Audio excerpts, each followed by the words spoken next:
I am John Adams, blunt, stubborn, and the indispensable voice for independence in the Continental Congress.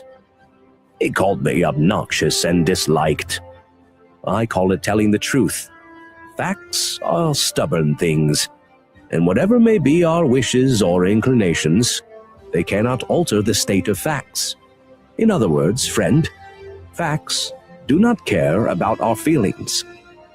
While Jefferson penned the Declaration, I drove the debate, won the votes, and dared to speak when others hesitated.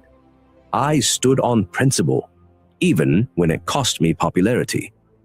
I never stood alone. My Abigail, my conscience, my counselor, carried the burdens of home while steadying my heart with her wisdom. I became vice president, then president, but my proudest title is always patriot. Now the charge is yours. Guard liberty well, for once lost, it is lost forever.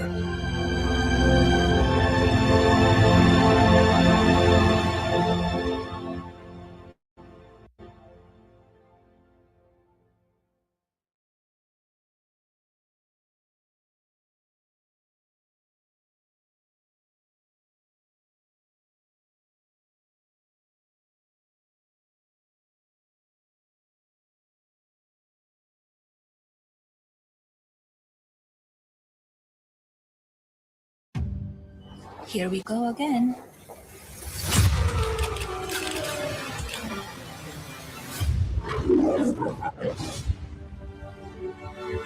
You can come in. Come on in. Our proudest legacy will be that of peacemaker. Peacemaker under the fire.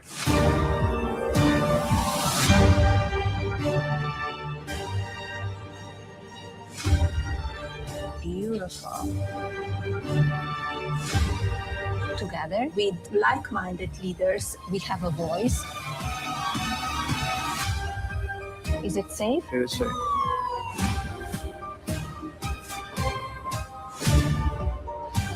Everyone wants to know. So here it is.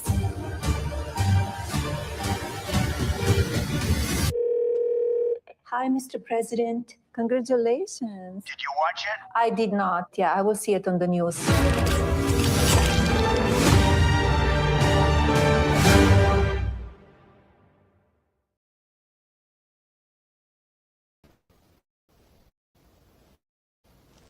This is the world that you know.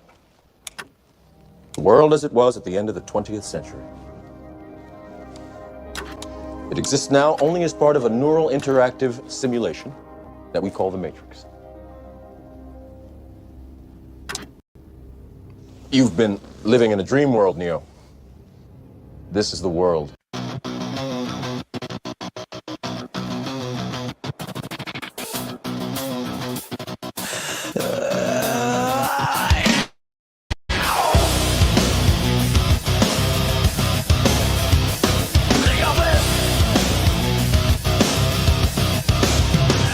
Cameras on, we're going live tonight.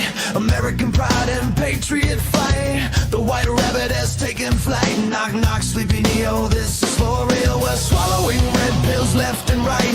Come and overdose with us Tuesday night.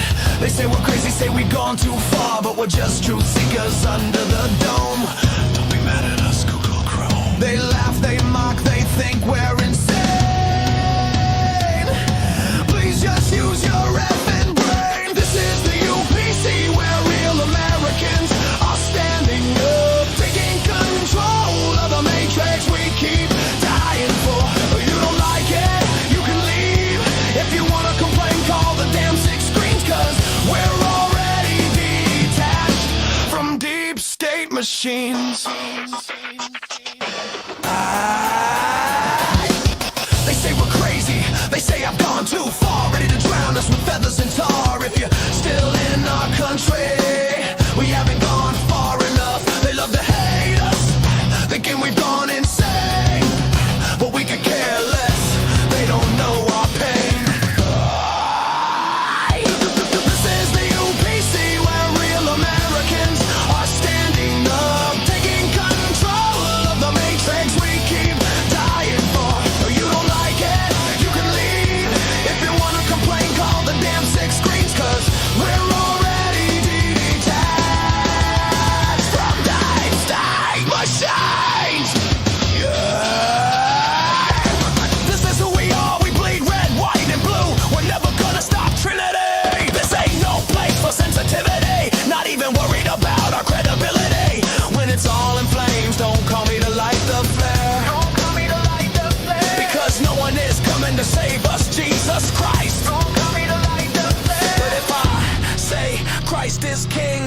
'cause I'm anti-Semitic too. This is the UPC where real Americans are standing up, taking control of the matrix we keep dying for. If you don't like it, you can leave. If you wanna complain, call the damn six screens, 'cause we're already detached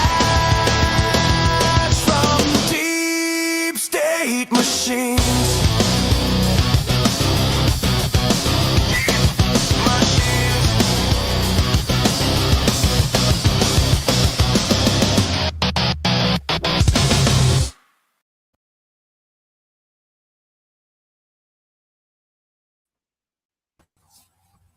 Hey, Jimmy. Good evening, Miss Ruby. How the hell are you doing? I'm doing good. How are you guys? And chat too. Hi, chat. Yes. Good evening, chat. Well, welcome everybody back to the UPC. It's good to see you guys here this evening. I'm just going to tell you, I'm having to. I was telling Ruby a second ago. I had to calm myself down because I am effing ready to go off tonight, and I'm gonna try to be cool about this and try to be diplomatic or whatever, but I may lose my cool later this evening. I'm just saying. I'm just gonna put it out there. And remember last week I did the same thing. I was like, hold on, I think I get too excited. Let me calm down. Because some of the stuff I've seen this past week, especially coming from those who subscribe to the liberal point of view, I'm just like, oh my God, I'm gonna be nice. I'm gonna be nice right now. I'm gonna be nice. What you got, Ruby? Well, were you, and Rosie said this in the chat too. Thank you, Rosie. I love you for that comment, because she said when she was listening to the John Adams clip, it sounded, to her, it sounded a lot like me. So if you heard what John Adams, and I know that that's like a modern take on it, but I was just about to say, yo, I'm John Adams. John Adams is me. Like everything that he was saying in that clip was No, you can't claim that all to yourself. You know why? Because yes, I know. As the John Adams clip was playing, I wrote some stuff down that was said. Oh my God. And you said that last week too. I said blunt. He said blunt and stubborn. They called him obnoxious. He was disliked. And then it said, facts are a stubborn thing and it doesn't care about your feelings. So when I was listening, we're all John Adams. Yes, we are. We got somebody backstage. Let's see. And I see your comments too. Let me know if you guys can hear me or Jimmy, because I did hear. I see Dehydrated Nurse said that your voice is way louder than mine's, but on my settings, everything is high, and Jimmy's is actually a little lower, so that's weird. I just hit mute. Let me see something here. I could edit your mic settings too, but it's perfect. All right. How's that? Is that better? Hopefully Testing, it is. How about mine? No, you sound loud. You sound great. I'm just worried about me because I'm on a laptop, so I don't know. Oh, I can hear you fine. Okay. Yeah. Okay, good. So Bo is backstage, but you gotta connect your device. So try to hop off and hop back on because I didn't connect correctly. I don't know. Debbie says that I look especially beautiful tonight. That's because I didn't brush my hair. And it's crazy. But thank you, Debbie. Okay. Sorry guys. I'm gonna kick Bo off the backstage. No offense, but he has to come back on. Try again. Okay. All right, guys. Oh, yeah. So before we start, I do want to just acknowledge everybody who is in the up north, who is dealing with the weather, with the HARP weather that's going on right now. I want to acknowledge you guys and say that I am with you in spirit, but we are in the sunshine state, very warm right now. I mean, it's cold outside, but it's not as bad as up there. So I just want to say, I'm praying for y'all. Yeah, everyone is north of you, Ruby, pretty much. Yeah, literally everybody who's watching right now, I'm so sorry that the weather machines got you good, man.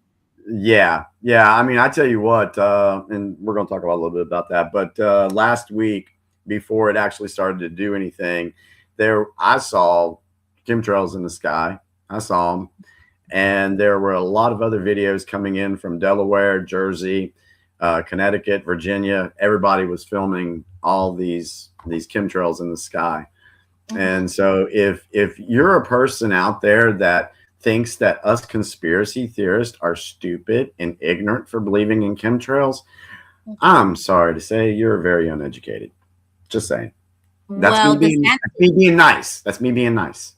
Yeah, but you know what? DeSantis actually already passed that. He stopped it in Florida. So if it didn't exist, then why would he pass a law stopping it? You know what I'm? So that kind of confirms that it does exist and it happens all the time. So I think we're on the same page with that, right? Chat, like let me know how you guys feel about that. I think we're on the same page. We talked about this before. So I will tell you though, I went ahead and prepped. You know, I'm a prepper anyway. So I went out and got a few other things that I needed, and I was good to go. I was waiting for not having power for like a week. You know, I've said before, you could drop me in the middle of the woods and I'd be good for a month with all the stuff that we have here. Even if we lost power, I was still going to be okay. So I was thankful we didn't lose power, but then there was a part of me, I was like, man, I didn't have my chance to shine. I didn't have my chance to whip out all my prep stuff. But hey, it's still the middle of winter. We'll see what happens. See what they try to do to us next. They say there's another storm coming through this weekend, but I don't know yet. So wow. So yeah, sorry, but it's cold. The lake outside here. We live next to a lake, and it's completely frozen over right now. So yeah. Wow. So you could go ice skating on it like a whole No. No. It's only probably like that thick. Oh, okay. I was about to say.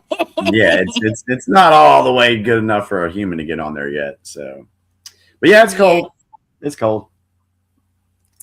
All right. So now that we got that through, if you guys have been on the internet or watching the news, you have seen, and we'll talk about it a little bit more. Like I said in the title, tensions continue because there was another shooting with the anti-ICE. I listen, I think that this is all like paid. They're paid to create chaos and make the news. I don't even think we have any more organic news anymore. I think they are paid to start causing trouble to make the news. So I feel as if this is all staged in a sense. That's what I said from the very beginning with Renee Good. So, and then of course people want to hate on us because we have that viewpoint. And did you want to say anything about that? Because, you know, like Adam said, you know, people looked at him as being blunt and stubborn, obnoxious, and he was disliked. So apparently, there's some certain individuals out there that they don't like what we say. And you know what I say to that? Turn the freaking show off if you don't like what we say. You know where we stand. You know what we support. Instead of you belly aching and coming in the comment section and writing us a freaking paragraph on your feelings, turn the effing show off and go do something else with your life. Sorry. Again, I'm being nice tonight. Yeah, and I mean we did touch on it last week, and I just kind of feel like if you're gonna write an essay about how much you dislike what you're watching, then why watch it? I mean, and not only that, but it starts off with this passive aggressiveness that I've seen before, is nothing new. But then at the very bottom, you know, poor Miss Bonnie, I'm so sorry that you feel this way, that she goes on to say in the latest comment that not only that, you know, like, I can't stand you for my opinion on Renee Good, but I actually hate you. And that is an actual quote from the comment that she left there. And that, when you throw the H word, that to me is kind of heavy. It's kind of big. Like, my mom raised me believing that that word is very heavy. If you're going to use that word, you better be careful with it, because hate is a bad quality. Basically, it can lead to a lot of other things that are it goes downhill from there. You know what I'm saying? So to harbor a hatred or so much of a dislike for somebody that you have to type it out and say, I hate you for your opinions, that's very communist in my opinion. Like, this is the reason why we are in a free country, that we have the right to be wrong, to have wrong opinions, to say what we want to say. Am I wrong? I don't know, chat. Let me know how you feel about this, because in my opinion, even if it is the nastiest thing somebody can say or have the most disgusting view, they still have the right to have it. Now, whether it's right or wrong, I'm not saying I'm the judge of that. I'm not saying like I'm more morally correct than somebody else because I believe this. You know what I'm saying? And that's the kind of vibes that I'm getting from Bonnie. It's like she probably feels maybe better than those who have different opinions than her. And that's kind of sad. And I'm sorry that she feels that way. But to write that out, I don't think it's healthy. So I'm sorry to Miss Bonnie, but it is not healthy to harbor those types of feelings for somebody that you've never met before. Like, this is the or never even interacted with, never came on stage, never said anything, never had a personal conversation with me, never had one with you. It's just all internet crap. And it's funny to me because I've been doing this since March of 2020, and I have had some very heated conversations with some individuals over the years. Some that I also consider very close friends. And I mean, it got to a point, at some points, it was very, very heated, but not once did I invalidate what they were saying, or I let them express how they felt, hear them out, listen to their opinion, and I'll debate them on that. But not once have I ever said, I hate you because of your opinion. So what's that say about someone that does that? I'll let you guys decide for yourself and talk about that. Probably low IQ. Oh, absolutely. Yeah. And we're gonna tonight's outro video, or the song tonight, is going to be called Blissfully Blind. Nice. And that's how a lot of these folks out here right now, especially with the news going on, they're blissfully blind. So you'll just want to stick around and hear that song at the end of the show tonight. I will. When you guys were talking about the shooting and stuff, I wanted to say something, but obviously I was having technical difficulties on my side. Sorry about that, guys. Somebody pointed this out to me, and I didn't realize this. So all the shooting, and I've been watching all the stuff going on with the fighting, the finger biting, the extra shooting. The very first shooting, though, what I did not catch was the symbolism on the day. 32 days was the exact time from, and they said it on like national television. Oh, this is the day of our, what's the gentleman's name? The first time they had the shooting there, the guy they burned all the cities down for. Oh, George Floyd. Yeah, they said, from George Floyd being shot to this date, when this time of the year, it's been 32 and 33. When they are announced on national television, those are Masonic numbers, and they are telling you something. So I thought that was pretty interesting. I did not catch that. Jimmy, did you? Yeah, when we first heard about it, I caught that. Yeah, Ruby? Not with George, but I did hear that theory with Renee saying that they were born like 32 days apart from each other or something like that, and that it also happens to be around the same block that the incident with George Floyd happened. And they're saying like that, of course, that's not a coincidence. Why would they be causing chaos around the same block that they did in 2020? It's almost like the same playbook, but they're actually getting, they're getting caught out here. Like, Renee got a bullet.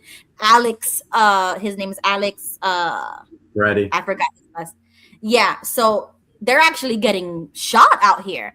And that's why I feel like this is all kind of staged, is because that's what's going to get people's emotions riled up, and they're going to take to the streets. And it's like, that's exactly what they want you to do. Stop doing what they want you to do. I feel like I want to scream to these people, like, stay home. Who goes to a protest with a concealed weapon? They're all being paid. Yeah, but don't bring a gun though. All right, so let's do this real quick. I'm gonna make my screen bigger because of what Bo has been saying here about the paid thing. I was gonna go in and do some news blast stuff, but since we're talking about this Minnesota crap, let's go ahead and talk about it real quick. Sorry, did I throw things out of the? No. This is what's cool. This is what's cool about our show. We have an outline, but we bounce around. So we let it flow organically. Yeah, we're not paid to do it a certain way. Yeah, we were actually thinking about signing up for the protesting because somebody was saying they're paying you $1,000 a day or something crazy. Yeah. No, And I was like, wow, you're gonna pay me $1,000 a day to wear blue hair and yell crazy things? I'm just kidding. I would never do that. I was being sarcastic. All right. I know, but I've seen it too, and I'm sorry. Don't do it. Yeah. So since Bo says something about being paid, we've talked about George Soros and his foundations paying people for stuff, and this is what I wanted to share. Is my thing okay? It's sharing. Okay, cool. So let me play this real quick, and then we'll talk about it. Let me get that back over here. Here's the most important part of this whole thing. Here's the most important part of this whole thing. Unreported. Okay, there is a man in Shanghai, China, an American citizen. His name is Neville Roy Singham. He works with the Beijing government. He is funneling millions of dollars into the United States of America through 501s like Party for Socialism and Liberation, Democratic Socialists of America, Minnesota Immigration Rights Action Committee. There he is, okay? Connecticut-born, 71 years old, billionaire tech guy. He is funneling money here to these radical organizations who are then agitating professional people, communists mostly, because Singham's a communist, all right, to go in and foster rebellion. You heard that story reported? That is absolutely true. The man has been investigated by the FBI in the past, this Singham character, okay? This isn't some organic thing. This is a foreign power, Beijing, using this American citizen who lives openly in Shanghai in luxury, knowing that this man is funneling tens of millions, probably more, into this country to try to destroy the government. What the deuce is that? Where are you, New York Times? All right? That's the second part of the story. There's a local federal story, and there's the international story. And I've had it. You don't like what I'm saying? Blank you, because I'm telling you the truth. Mm-hmm. Can I say something that's going to sound really stupid, but kind of caught my eye? Yeah. And, I mean, it's really going to sound dumb, but I'm going to say it anyways.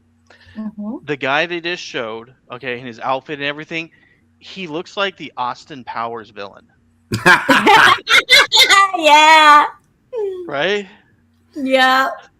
I'm sorry. When I looked at him, the only thing that spoke to me, vibe-wise, was pedo. I mean, that definitely that too. That I mean, I could be wrong. He may not be, but he has the looks of one. So really, well, communist. So I mean, yeah. So you're one communist, important, you're pro. You know what? Yeah. So one important Communist Manifesto. Sorry. Exactly. One important thing that he said, he's like, this is part of the story. He said you have your local and your federal part of the story, and then you have the international side of the story. And I think this is the point that a lot of Americans are missing because they're just so focused on the local federal story that they have no freaking clue what's going on behind the scenes on a much bigger picture. Because we know that there are other deep state governments that want to bring down the Republic of the United States. and they're going to do everything they possibly can to make that happen. And it wasn't until, here we go, it wasn't until the corruption and the fraud with the daycares and everything else, all of that started hitting the news and hitting X and TikTok and even making it to the mainstream media. And then all of a sudden, we have riots again. And the thing is if you look at it, do you think ICE is only operating in Minnesota right now? The answer to that is no. They are operating all throughout the country. But why is it just Minneapolis you're hearing about? Why are they pushing that so hard? Because it's an effing cover-up for the fraud and corruption and the politicians that have been allowing that to happen and not doing their damn jobs upholding the Constitution. So, yeah, okay. Go ahead. You're going to get into signal. Sorry, Ruby.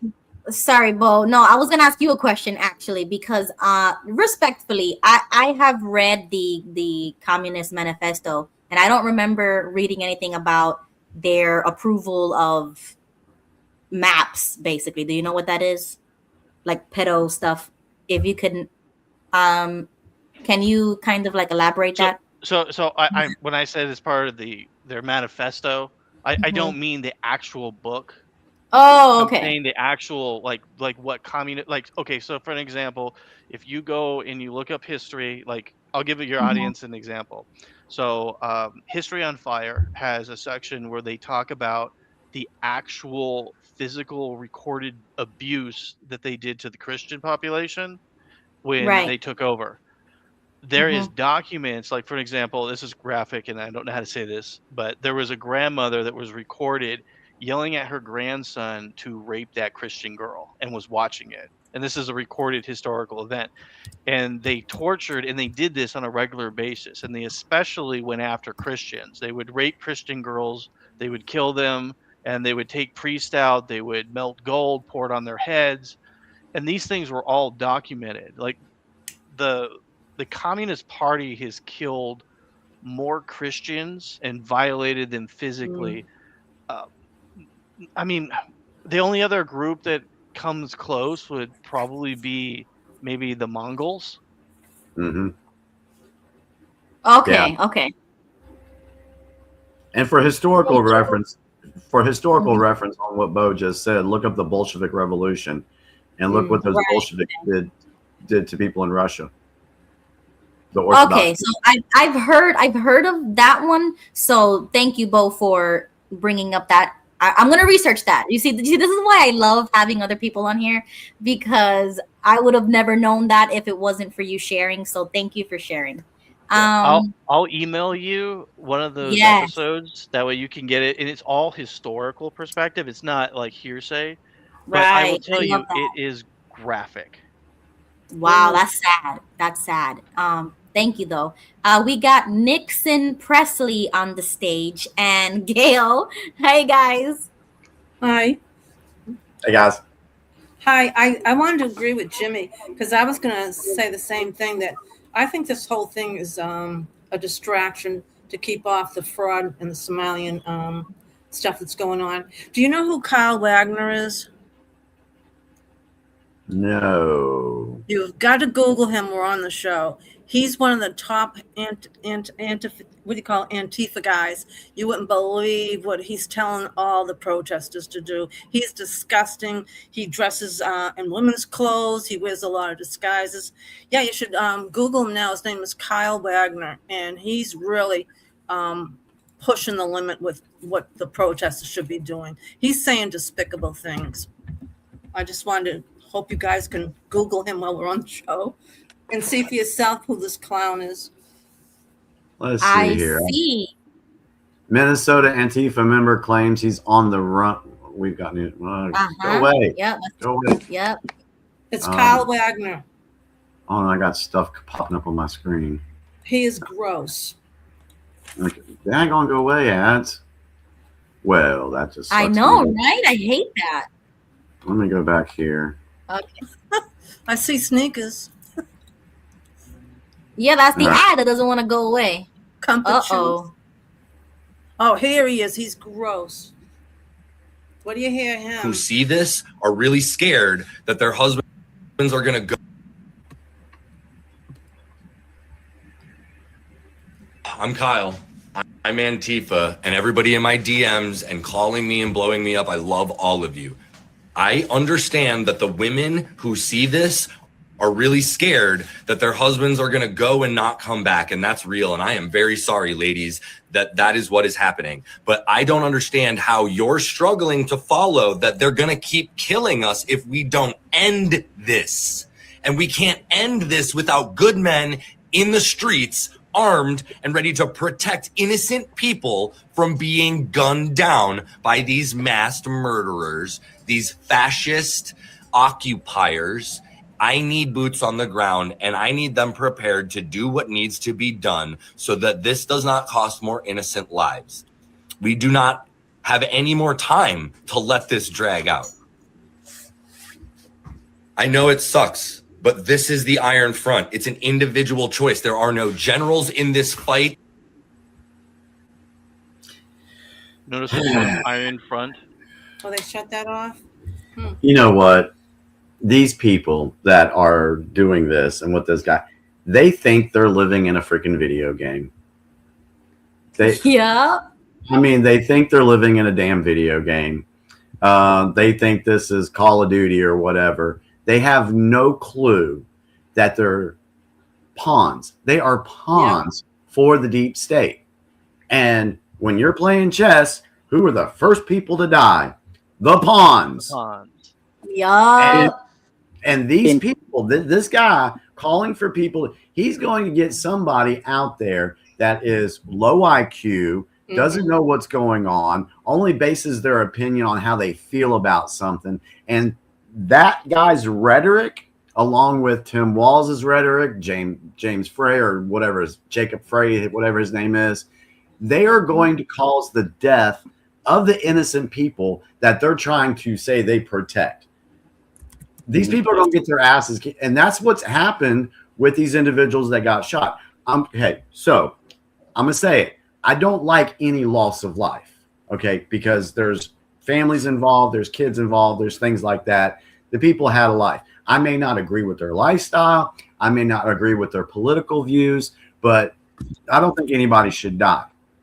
Right. However, when you're being stupid and putting yourself in a position where you could have easily stayed home, you could have minded your own business, let law enforcement do their damn job and get the criminals out that you're protecting. You're protecting fucking criminals by out there doing this. I'm sorry.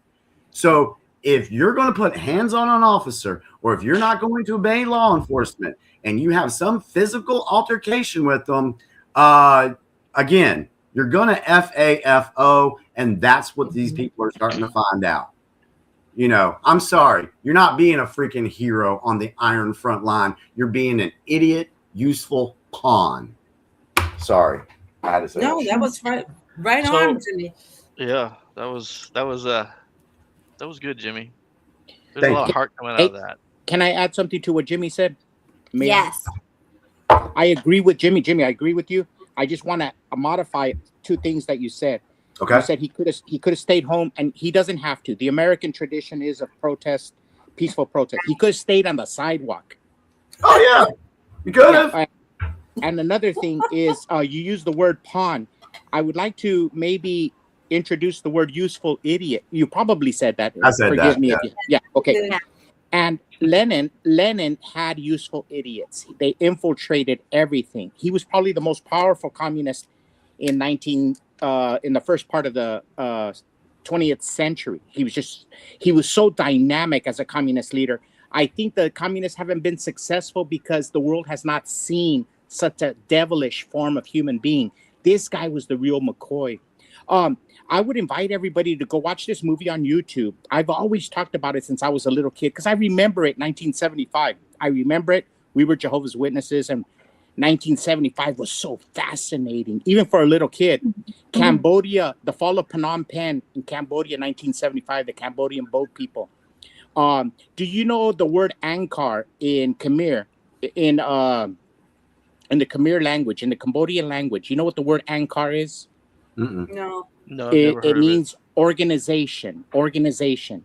When you watch that movie in the fall of Phnom Penh under Pol Pot regime in 1974, 1975, 1976, The Killing Fields. Not the movie The Killing Fields. That's different.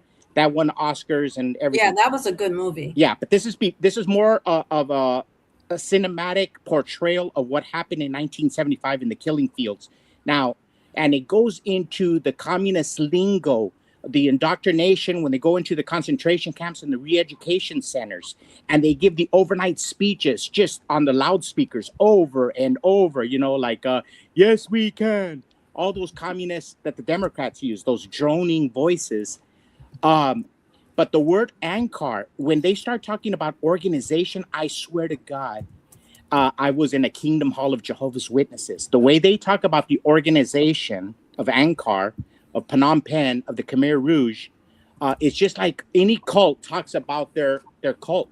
You got to go see it. It's Cambodia, 1975. It's on everybody who escaped a cult should watch those movies, because the language, it changes from Soviet, Russian to American to English to Mexican to Spanish, everything. Wow. But it's all the same. It's all a cult. It's whether it's religious, business, science, everything is a cult. They're not open to any reasonable ideas. Yeah. Thank you for sharing that. I want to say one thing too.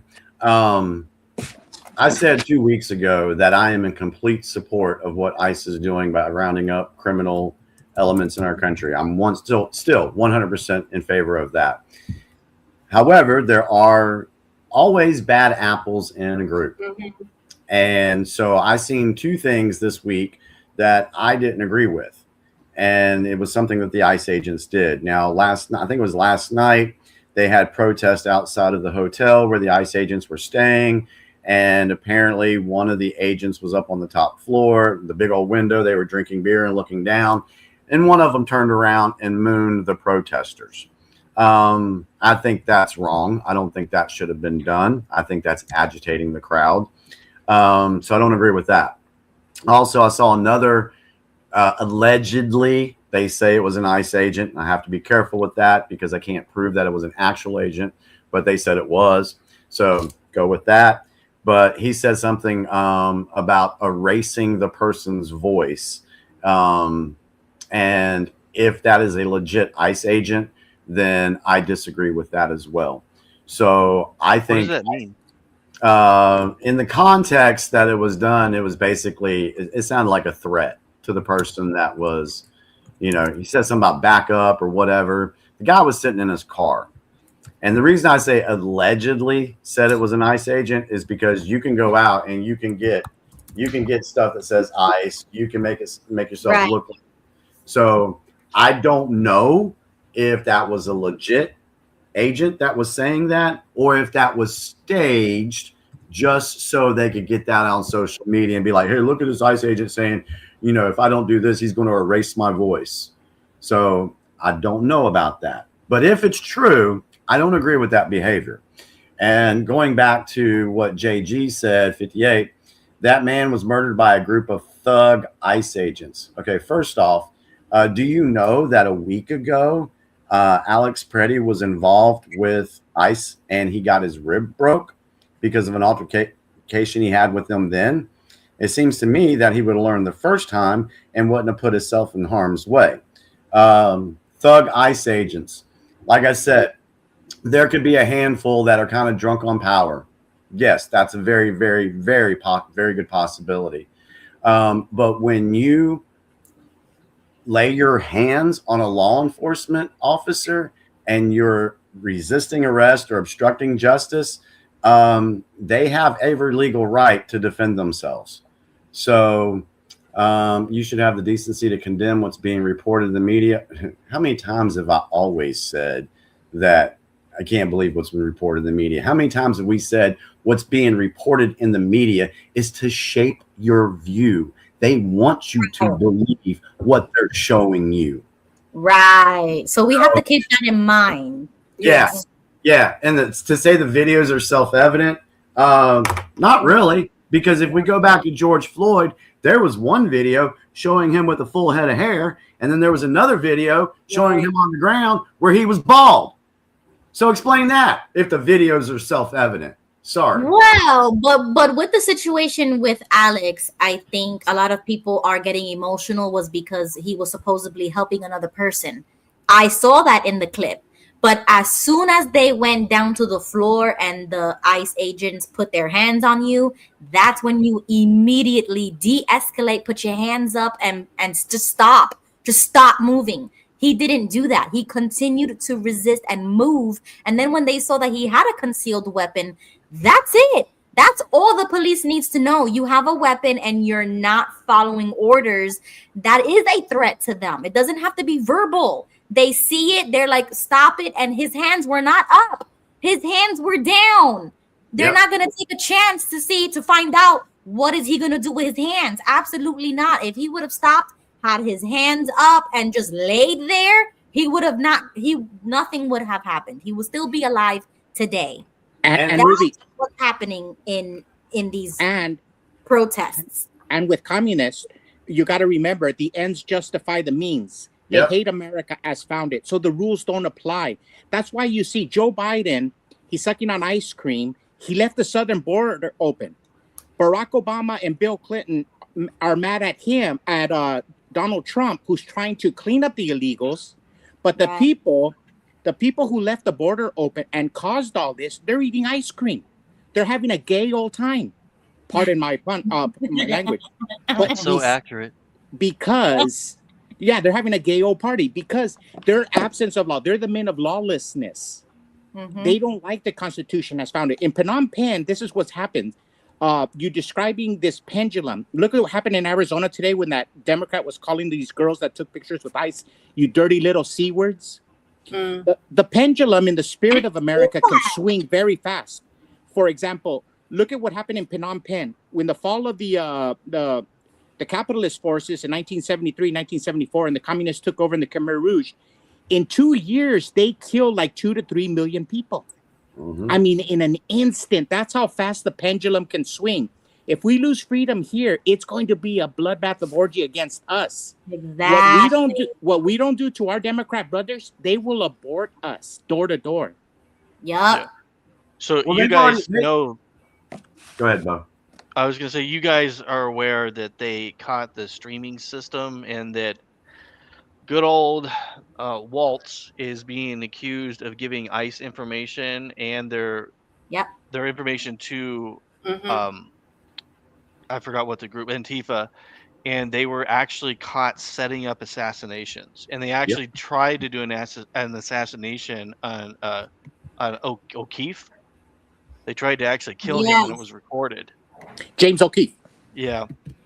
So and then he showed the little like image of them trying to kill him. So what I'm trying to get at is this isn't just protesters. This is super organized. Like we're talking about, we have a governor who has given your federal information over to these Antifa members who are communists. Like, I mean, we don't need to hide what they are. They're communists. There's a communist party and is actively trying to kill members of our government and tools of our government.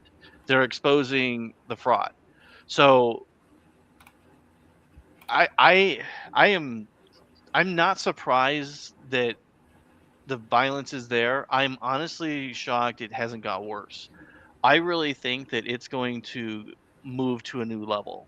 I think that this is only the beginning, and I think that they're going to start moving because I think that they're getting desperate. I think Trump is surrounding them. He's taking their money. He's exposing their connections, their groups. And now we're getting to the point where what have we all found out? We know about the cartels. We know about the Mexican mafia. And now we're finding about the European groups. Now we're found about Doge. We found out about what's the overseas group that Trump just put down that removed their, I forgot the name of it, the one that's the World Economic Forum. Or the WHO. He's got all the WHO. The Board of Peace you're talking about? No, I cannot remember. We talked so much about it yesterday. I can't believe I forgot what their actual name is. I apologize, guys. I think Davos. Davos, yeah. Yes. Yeah. So Yes. you think about like every aspect of monstrous money has been cut left and right. And I think that this is the local fraud is the last thing they have. And I think that this is a dying snake, and it's going to strike, and it's going to strike hard. Yeah, I mean, I've been telling folks for a long time now. You know, the deep state, the globalist new world order, these people, they've lost the information war. They've lost it. They can't push their agenda like they used to be able to across social media. It's not happening. And every time something comes out on the news, you have the digital soldiers out there that are debunking things as quick as it comes out on the news. So they have to take it to the next level. And, you know, their next level is they want a civil war, and they got to spark it. They got to try to get it going somehow.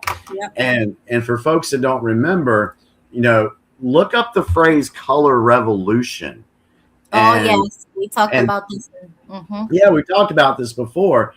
And, you know, it's kind of funny because I'm sitting here looking at the AI overview, and it says, this is kind of funny at the beginning, a color revolution is a largely non-violent, popular uprising or protest movement aimed at overthrowing an existing government, usually in post-Soviet states or the former Yugoslavia. Characterized by specific colors or symbol, these movements use mass demonstrations, civil disobedience, and social media to demand democratic reform, often in response to alleged electoral fraud. Let's read that sentence again and think about the situation we're seeing today.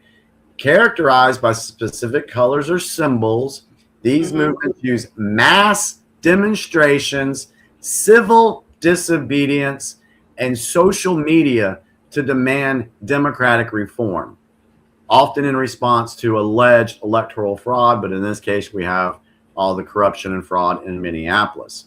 And so what these folks do is they will have these big protests. It's happened. You can look at it in history. It's happened.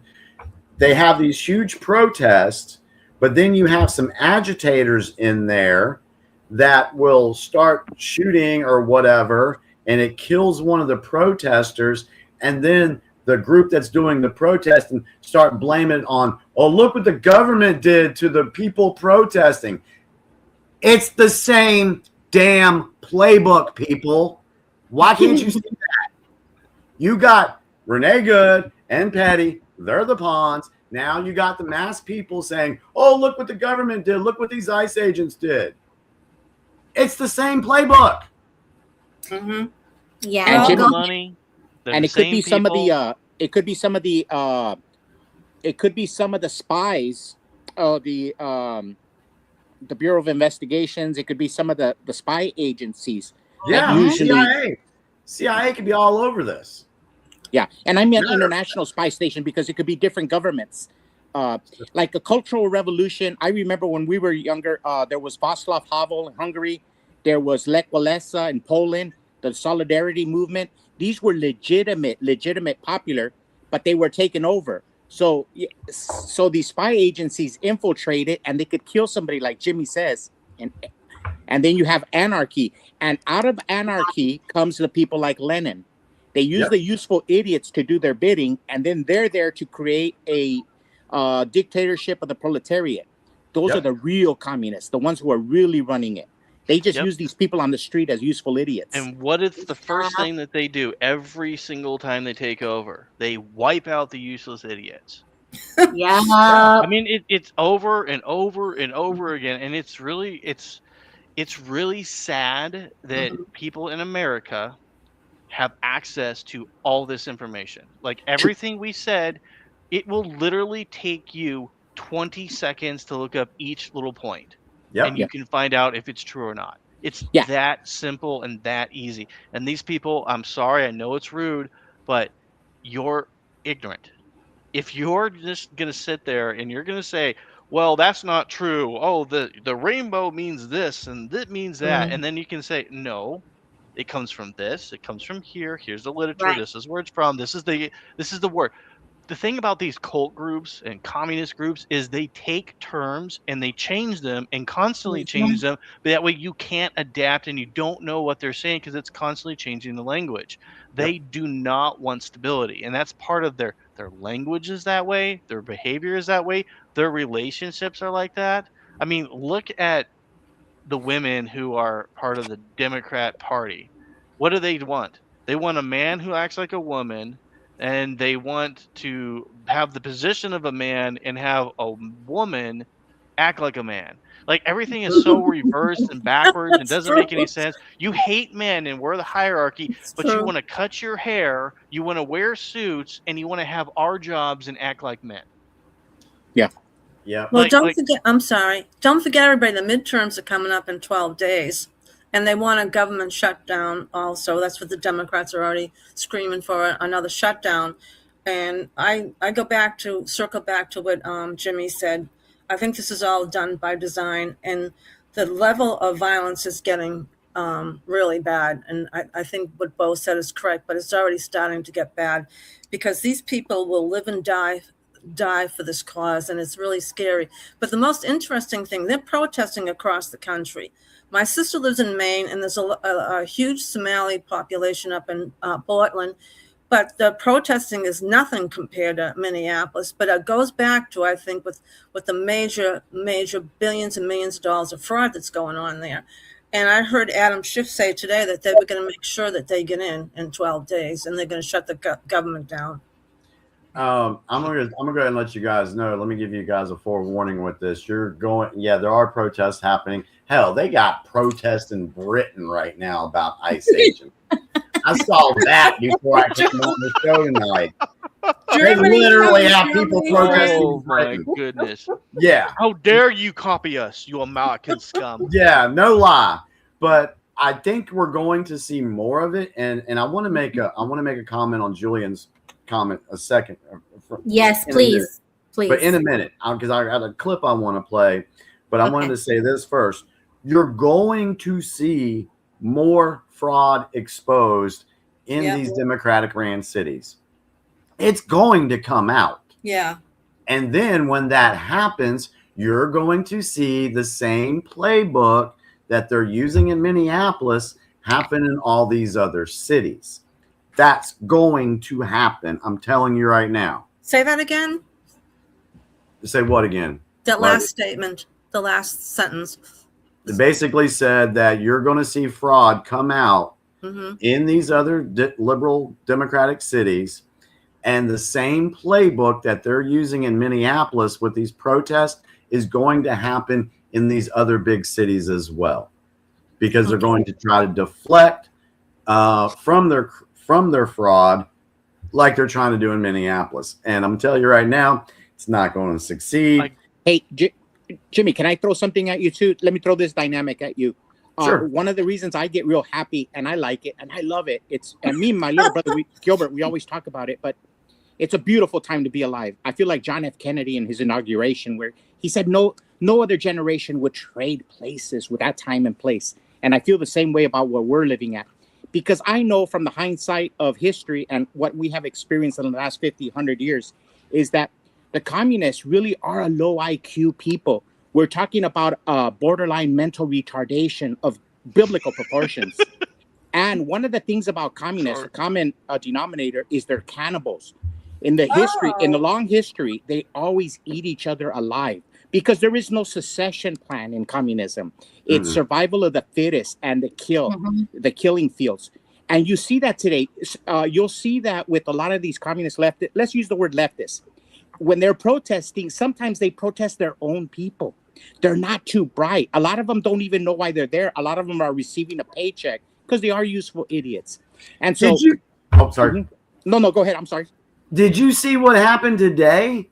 Because of a phone call between President Trump and Governor Tim Walz, you now have the same protesters that were out on the street going to the Capitol. Oh yeah, today. Yelling at Tim Walz. Yes. Because he's not playing. He's not playing ball. He's talking to President Trump. They were, but it does track. I do give them that credit. Communists are cannibals. They'll go after their own. That's what I was giving you credit for. What you said for what you said. Yeah, they'll go out after each other. You know, like if the communists were invaded, like in 1975, fall of Phnom Penh, you know who would go to jail here between us five? The picture. Look at the five. They were agrarian communists.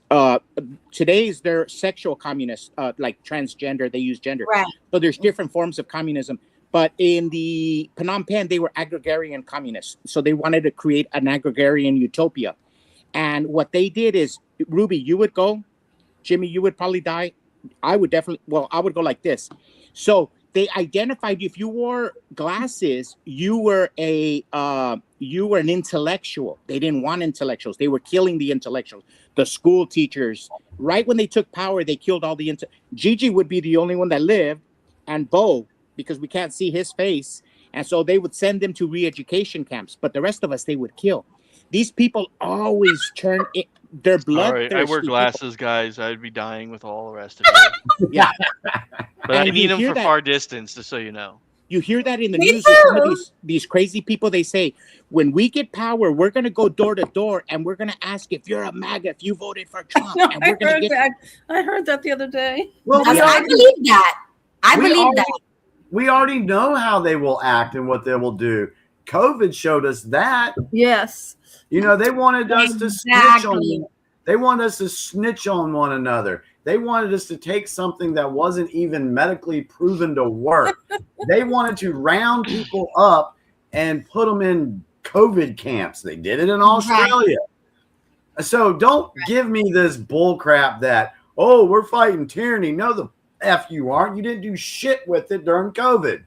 Sorry, y'all. I told you I was wound up tonight. I do gotta push. I do gotta push you, Jimmy.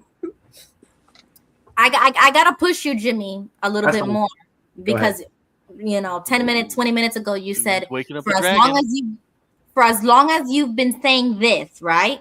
Mm-hmm. But like I've been tagging you all week on X. All of these things are happening because of a perceived failure on the Trump administration on law and order. If he would have already invoked the Insurrection Act, if he would have already arrested Waltz and the mayor, the governor and the mayor, if he would have already done these things, these people would either still be alive, the protest would have been stomped out since day one, but Trump seems to be doing nothing. And this is the only reason why I still have one foot off of that Trump train, because I do not believe he is using the force of the, you know, like the power of the, like the commander in chief, right? That they always want to say he's the commander in chief. Well, he's not really acting like one right now. So I do gotta put him on that one. Ruby, don't let go of the coat, because this pendulum will swing and we'll all swing. Let me ask you let go of the coat. Yeah, let me ask you this, though. You took the words out of my mouth. I was literally waiting to say the exact same thing. I was going to ask you guys' opinion. Why are they not arresting these people? Okay, so let me share y'all my thoughts on Paula this. Dungan. That's the last time we had a big giant arrest. Yeah, so let me address this, how I feel about this.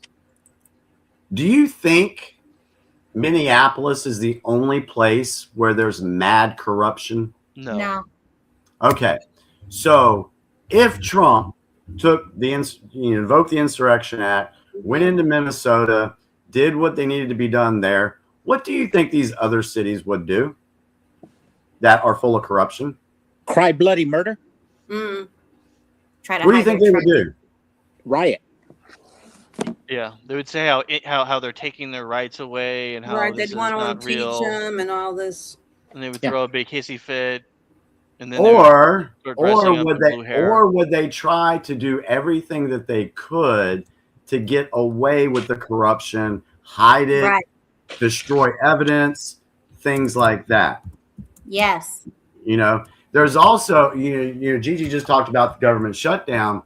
And so if Trump were to invoke the Insurrection Act right now, then what will the liberals say? Oh, well, he's declaring martial law now, and he's doing this, and he's shutting the government down, and he's using authoritarian powers. But who cares what they say? But see, that's the plan. That's the plan. The thing. This is about optics. It is about optics. You can't go in and arrest these people like well, for one, okay, I agree. I want people arrested. I have been forever. Okay. But I understand what they're doing here, because as we saw with Don Lemon before we came on here, a judge decided not to sign off on the warrant to arrest him. So if you go out and you arrest Barack, you arrest Hillary, those are they're big players in this game, but they're not the ones in control. It's kind of like the mafia. You got the mafia head boss, you got his little generals, and then you got all the little pawns underneath. And so these guys, these little pawns, they go out, they hold up the businesses for the money. They go knock off a guy, a competitor or whatever. The police come in, and who do they get? They get the pawn. They get that guy. But that guy can be easily replaced by the big people that need to actually be the ones arrested. So, So are we more concerned about optics than our country? No, Ruby, you didn't address what Jimmy said. Jimmy was throwing pearls at us here.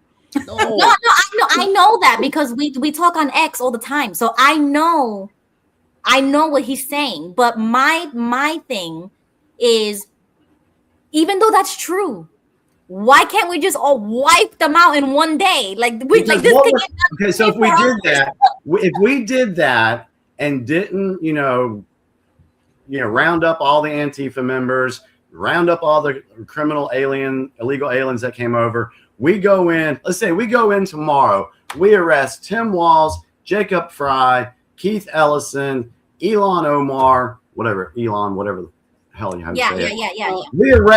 We arrest those guys tomorrow. Mm-hmm.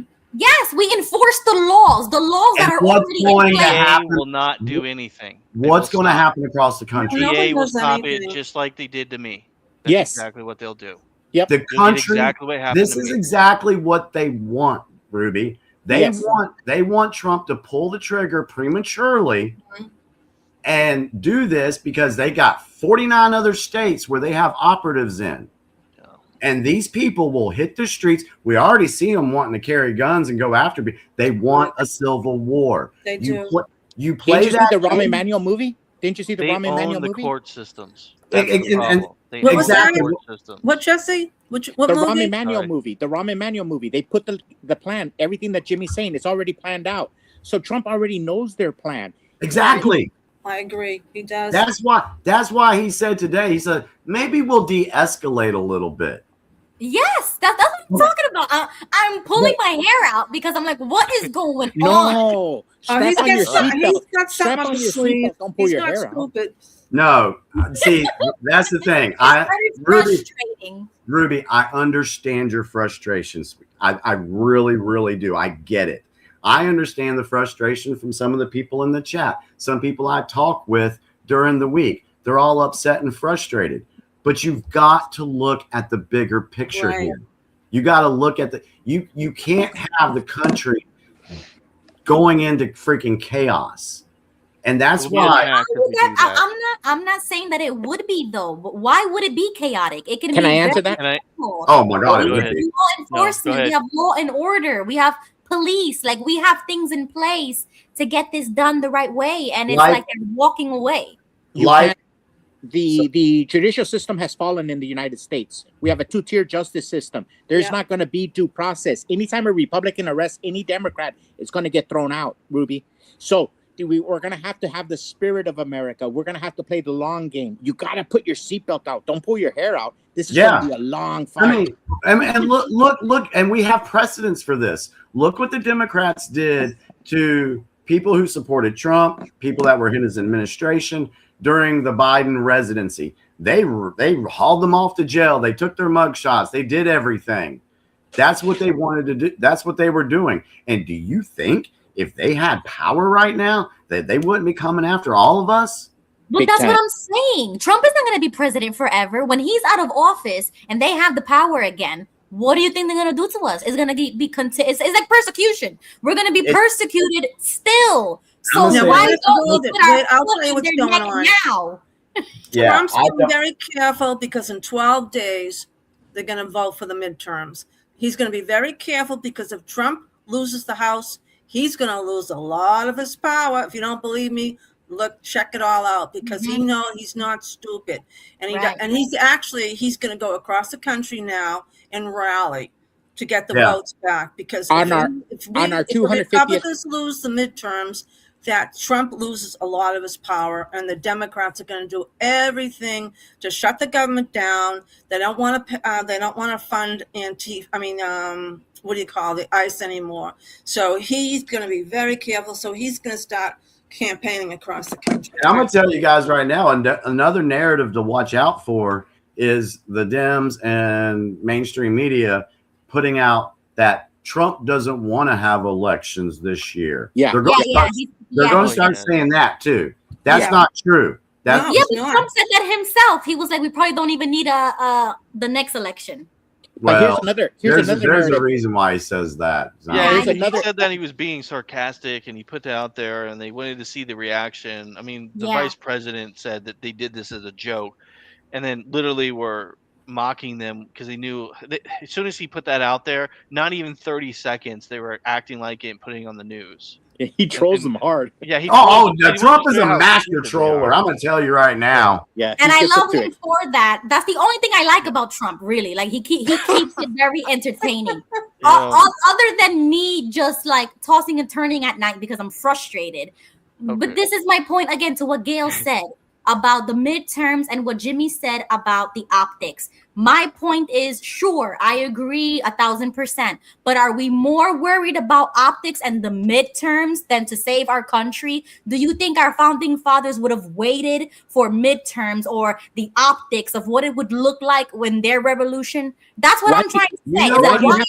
If the Democrats get in, we go back to the Biden days. Remember that. If they lose the House, the Republicans, and it goes to the Democrats, and Trump loses most of his power, it's going to go well. And Schumer said yesterday he's going to undo everything Trump has done. So, yeah, we need to worry about the midterms. And here's the thing about Trump, Ruby. We play for keeps.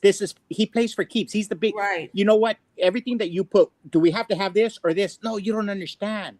With Trump, all the cards are on the table. It's everything. Right. He's playing for everything. He's not playing for one thing. We're going to win the optics. We're going to win the midterms. We're going to win the election. We're going to throw all the Democrats in jail. We're going to due process. We're going to have so much winning. You might even get tired of it, and you're going to say, no more winning. I want to believe that. I truly do. But right it's now, our birthday. I'm It's not our feeling it.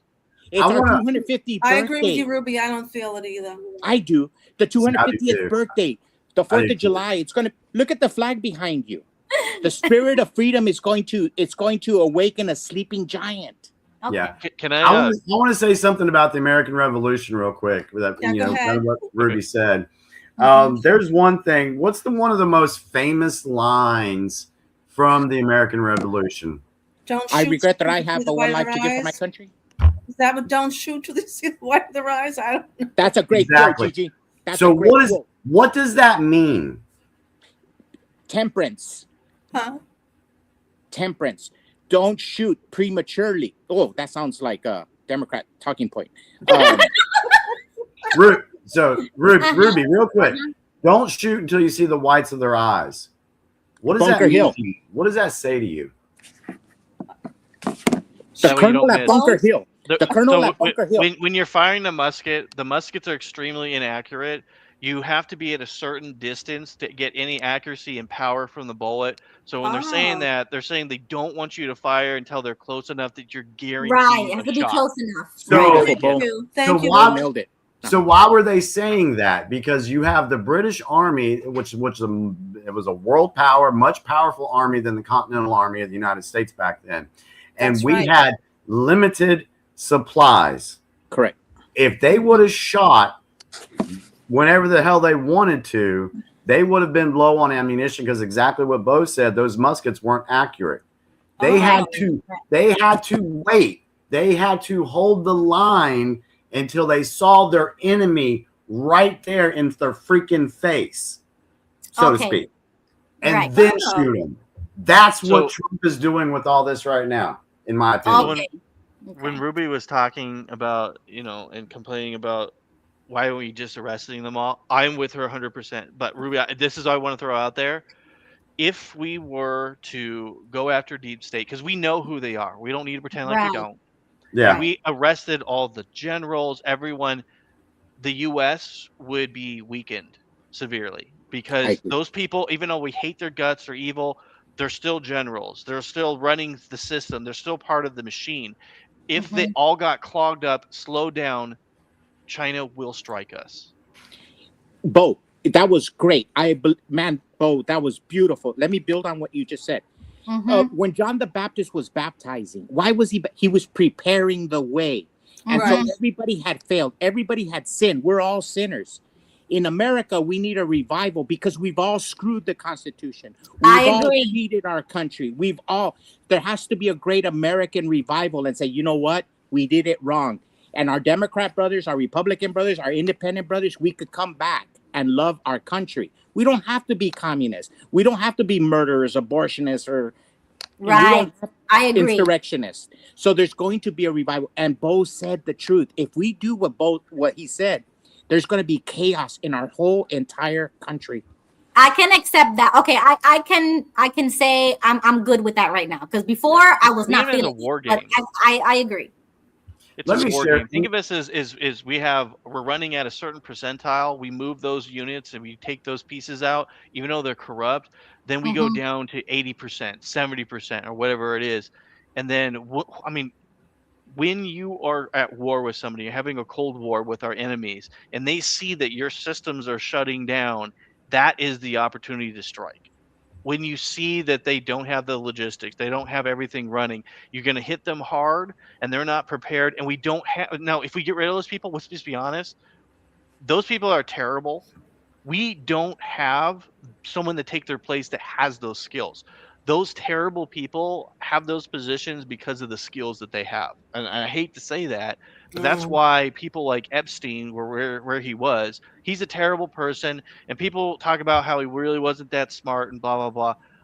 I understand that he wasn't a genius, but he was good at manipulating people, and he had the position that he had and the ability to do what he did, and nobody touched him because he was giving multiple countries intel that no one else was getting. Right. So no matter what and then what happens, look at, that's one guy. Think about Epstein. We took Epstein out. How much chaos in the United States happened from one single douchebag? Yeah, exactly. Now imagine that times 10,000. Yeah. Imagine 10,000 Epsteins going off. Imagine if, like, hypothetically, we go hit Oprah. Now, can you imagine the community finding out Oprah's involved in all these things? Do you think how of them are going to believe it? You're going to have the media having to defend them. You're going to have certain communities that will not let her go, say you're lying. Taylor Swift is another one. I can't believe how many people I know that worship Taylor Swift, and she openly worships Satan. Yeah, she doesn't even hide it. Like, there's so many of these people are in the occult, and the occult don't hesitate to kill. That's true. I want to share one last video on the whole Minnesota thing. Is the screen sharing? It is. Now it is. Okay, it is now. Okay. All right, cool. Let me share this with you guys, and then we'll talk about this, and then we'll go from there. It becomes reasonable to ask whether the system was merely exploited or designed to be exploitable. That is the allegation, that a political machine may have engineered conditions where cheating the system was tolerated, protected, and politically useful. And when reporters and whistleblowers started pulling the thread, the response wasn't transparency, it was delay, deflection, minimization, breakdowns in order, organized resistance, and escalating street unrest. The allegation is that Minneapolis did not become the center of one of the largest fraud ecosystems in modern American history by accident. The allegation is that it required a system, a structure, and people in and out of government willing to run it. And when you examine who built and protected that system, a pattern emerges. Not local stewardship, but imported control. Minnesota's Attorney General, Keith Ellison, from Detroit, Michigan. The mayor of Minneapolis, Jacob Frey, from Virginia. The Minneapolis Police Chief, Brian O'Hara, brought in from Massachusetts. Wow. Attorney General, Mayor, Police Chief. And the Governor, Tim Walz, presiding over it all. That alone does not prove wrongdoing, but it does raise a legitimate question. Why does a state with deep political talent repeatedly place outsiders in control of its most sensitive institutions? At the same time, the largest fraud allegations in its history are unfolding. I'll say it again. The allegation is that the system was designed to be exploitable. The allegation is that Somali refugee settlement was intentionally concentrated, not dispersed, changing the political makeup of a city and state permanently. No blending, no assimilation, just change. The allegation is that this concentration created an environment without meaningful checks and balances, where massive cheating could occur at scale. And the allegation is that Democrat political leadership benefited from that arrangement by importing and concentrating a like-minded population willing to exploit the system. That conclusion is not drawn from prejudice. It's drawn from patterns, money flows, and federal indictments already on the record. If the allegation is right, it explains everything. My friends, we are all anonymous, and when systems are engineered, populations are concentrated, and billions disappear, people are allowed to notice. The one place where we thought we would never experience this is the U.S. goddamn states.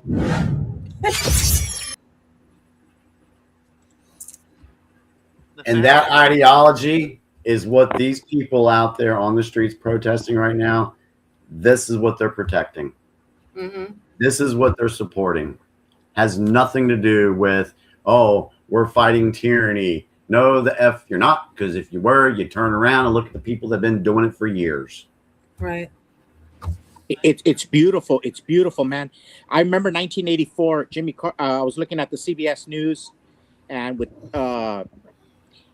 Ronald Reagan had a 49-state landslide, and he looked at the map, and guess what was the only state that was blue? Minnesota. I remember that night like yesterday. It was beautiful, and the DFL has taken what the video that Jimmy shared with us is so true. The DFL has made inroads on that state, and they brought in and they changed the state. No assimilation. Everything that video was saying is true, and they get complete control and theft. And you know what's the irony? The words of Jesus when he says that the first shall be last. And all that power in these communists in Minnesota, so powerful and rich. And this young little boy with the little telephone and camera made a video like the emperor has no clothes. The little boy, look, the emperor has no clothes. Isn't it beautiful? This is what I'm saying. It's so beautiful to be alive right now. Because a little guy, that Shirley kid, what's his name, Nick Shirley? Yeah, Nick Shirley, yeah. He was able to start this revolution. He did. And there's going to be a million Nick Shirleys. All of us awaken.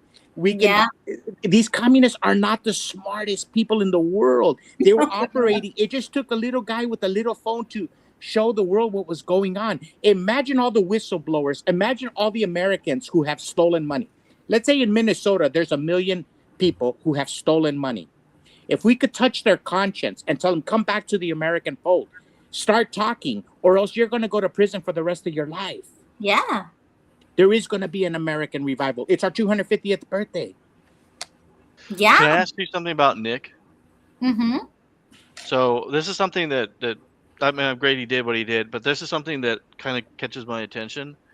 What is Nick? Independent journalist. Yeah, but what religion is he? I don't know. Great question. He's Mormon. I was getting ready to say I did not know that. No, I didn't know that. Okay, so that think was going to about be my this. guess. Yeah. Now he's Mormon, okay? He's the one that exposed all this. I wonder if there is a play that the Mormon Church is doing to remove some of the deep state power, because I think that the Mormon Church would be one of those players, the big players, because they're one of the richest organizations on the planet, obviously. Yeah. And I think that they are slowly trying to remove one of the occults out of the way. Because I think That's that a they're good theory. What does that mean? I don't understand, Bo. okay. So you have Mormons, you have Jehovah's Witnesses, and you have other religious Scientology. organizations, right? That are Scientology, Yep. that are all connected to certain, like, let's say, communist belief systems, because Joe Witnesses and all these guys have a lot of, now they also have a lot of the same playbooks, like Aleister Crowley. They're all associated with him. Their members have all have some kind of association with literature or teachings from those same people. So they're all interconnected. So we know that historically. So the question is, okay, we know that Satanists and deep states, they operate pretty similar, and they will wipe out one another to gain more power. There's no honor amongst thieves, right? So I'm wondering if the Mormon Church is making a play, seeing that deep state has gotten weakened, and that and Antifa is its own like satanic cult, which is, I think that they're going to cut Antifa's head off, and one of the other cults is going to absorb them in their power. And I think that there might be a move going on here where they're cannibalizing themselves.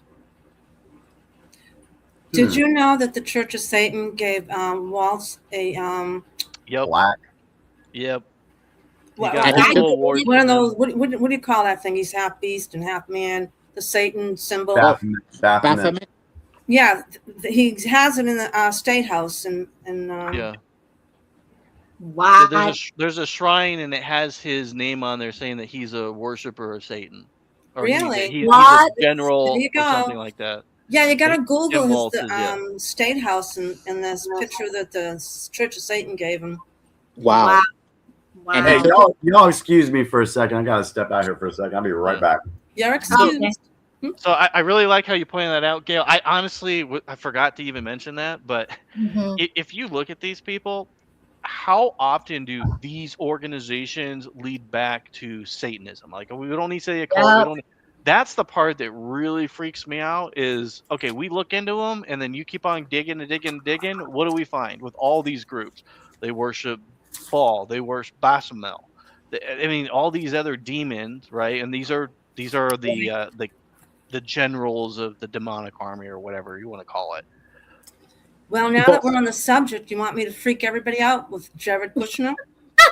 What happened with Jared?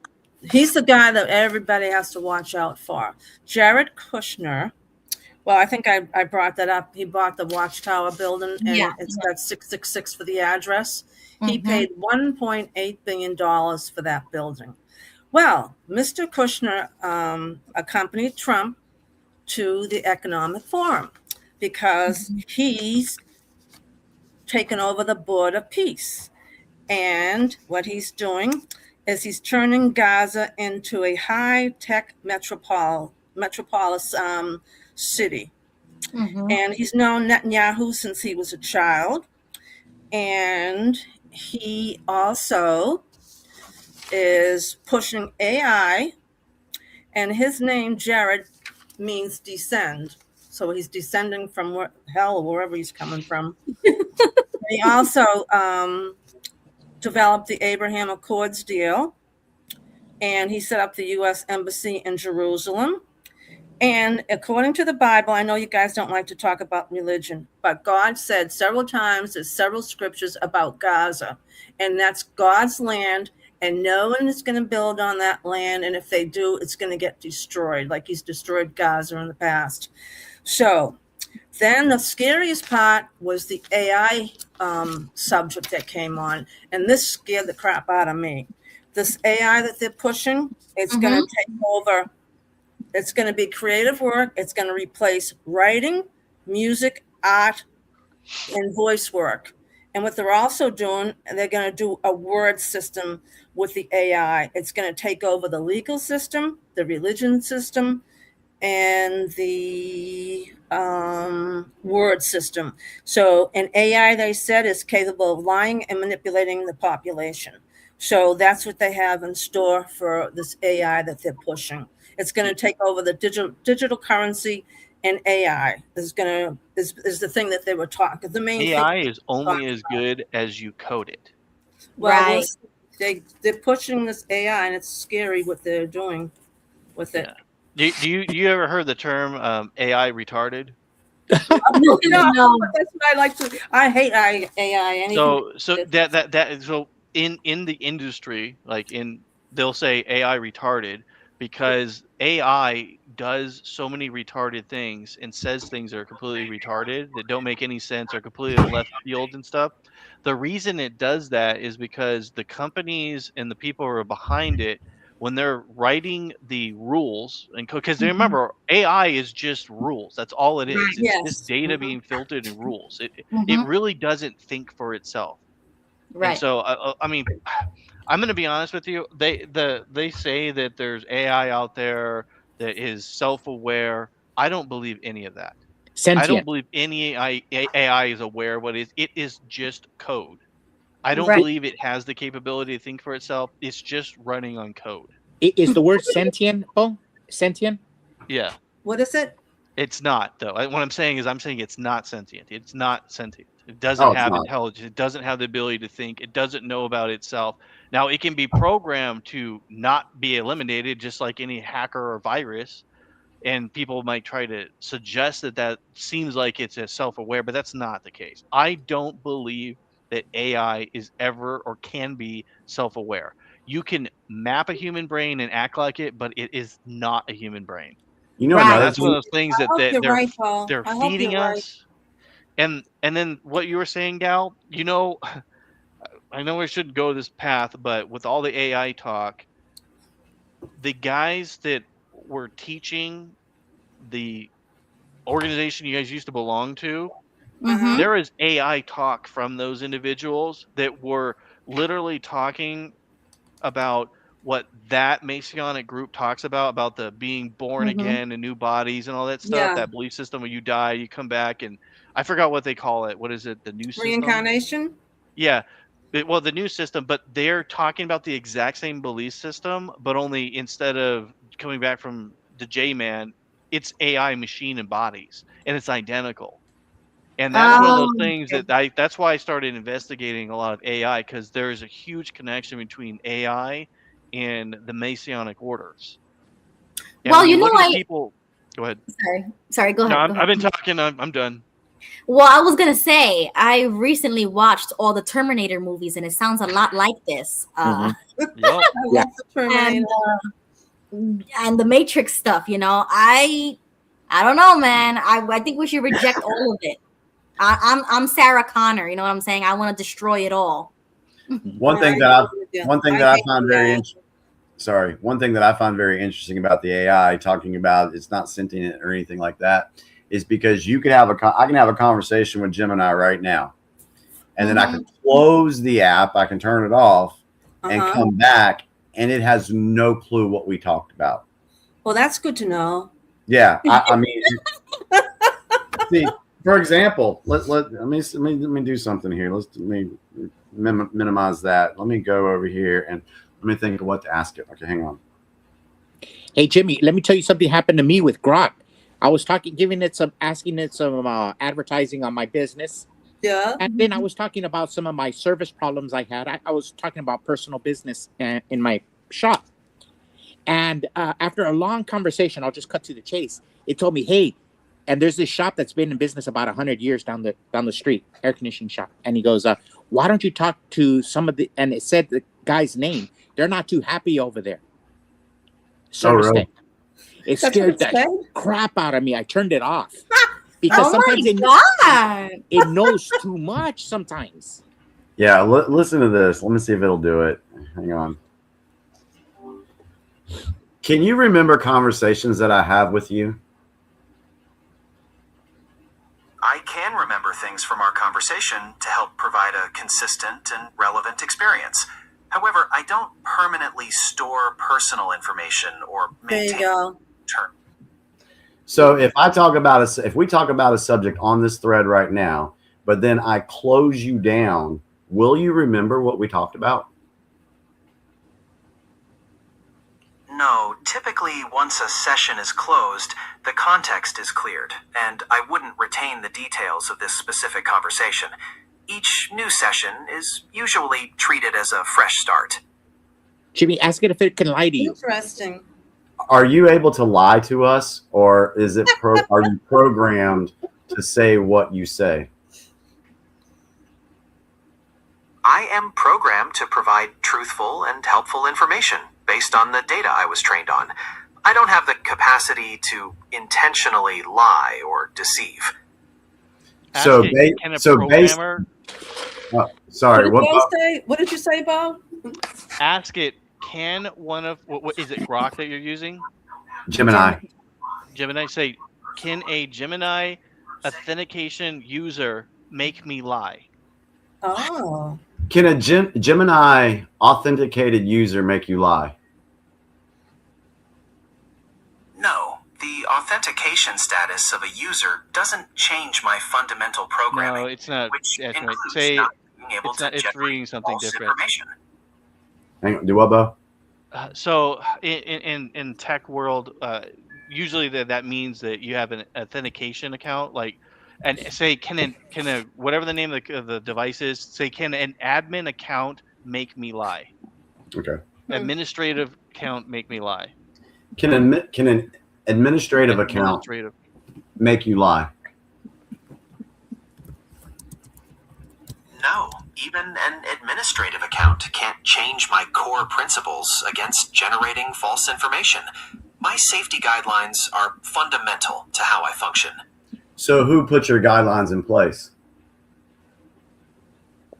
My guidelines were established by Google. There you go, guys.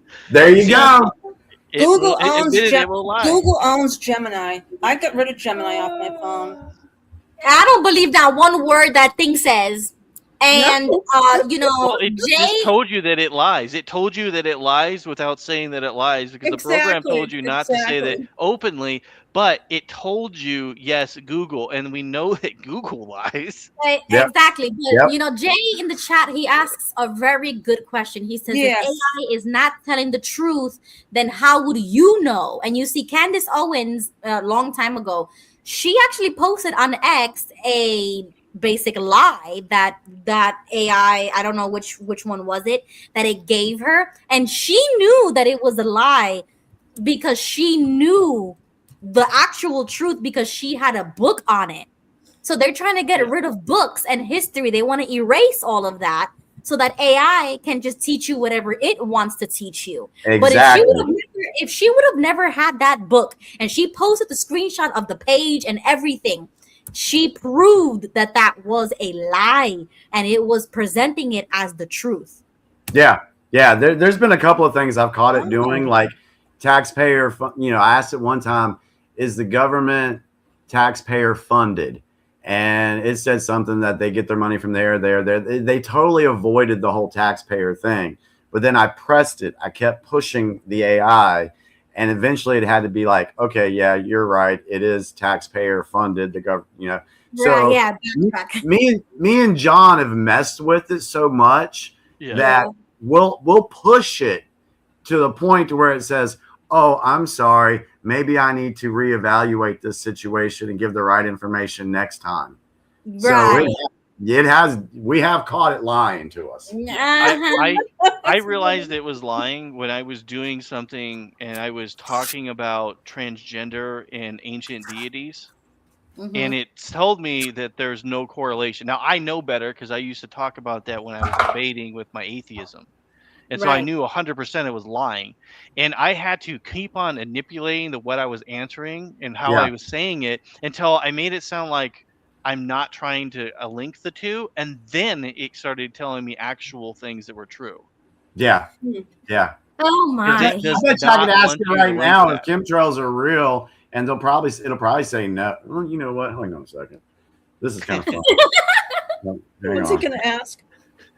Well, I'm glad to hear all this because I'm afraid of AI. All right, I think it's demonic. Honestly, I do not interact with it. I don't use it at all. Nothing. All right, hang on, because it'll pick up y'all's voices. Hang on. Are chemtrails a real thing that the government is doing to America? Oh, good question. The vast majority of scientists don't believe that chemtrails are a real thing. They're actually condensation trails. Bullshit. Yeah, exactly. It's a lie. Sorry, I just cut him off, but that's bullshit. It is. You should ask it how many states have laws against chemtrails. Exactly. Why did DeSantis pass a law against the chemtrails? All right. Hang on. How We're all many? teaching people how to use AI. Yeah, how many states passed laws that ban chemtrails?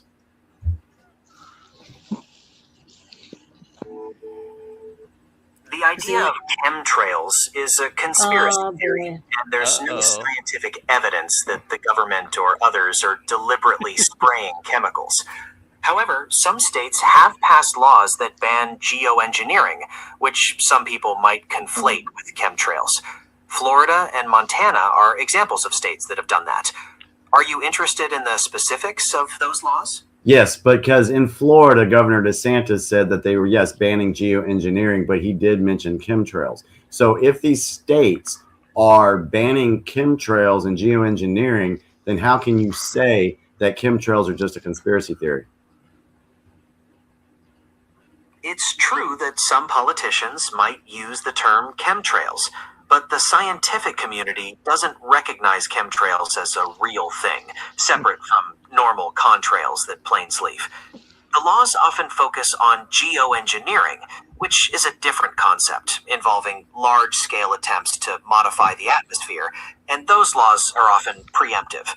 Does that make sense? How can we trust the scientific community when they completely dropped the ball with COVID? Oh man. We're getting Public health flagged. guidance evolved a lot during COVID because scientists were learning more about the virus as it spread. That's how the scientific process works. I'm done with him.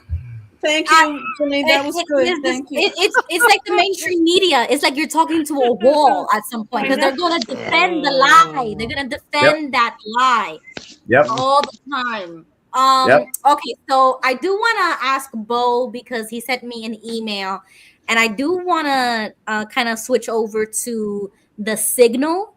Do you know what that is? No.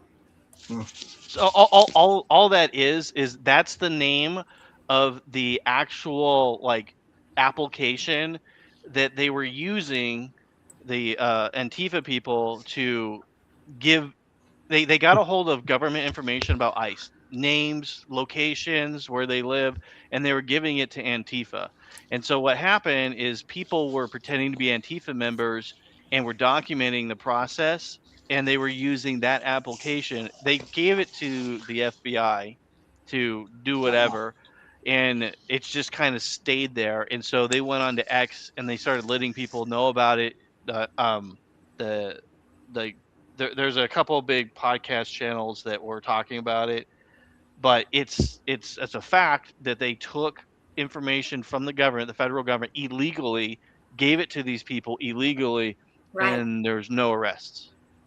And they were actually using that information. This is the part that's really scary, is they were setting up and they were actually they actually had conversations about killing certain people.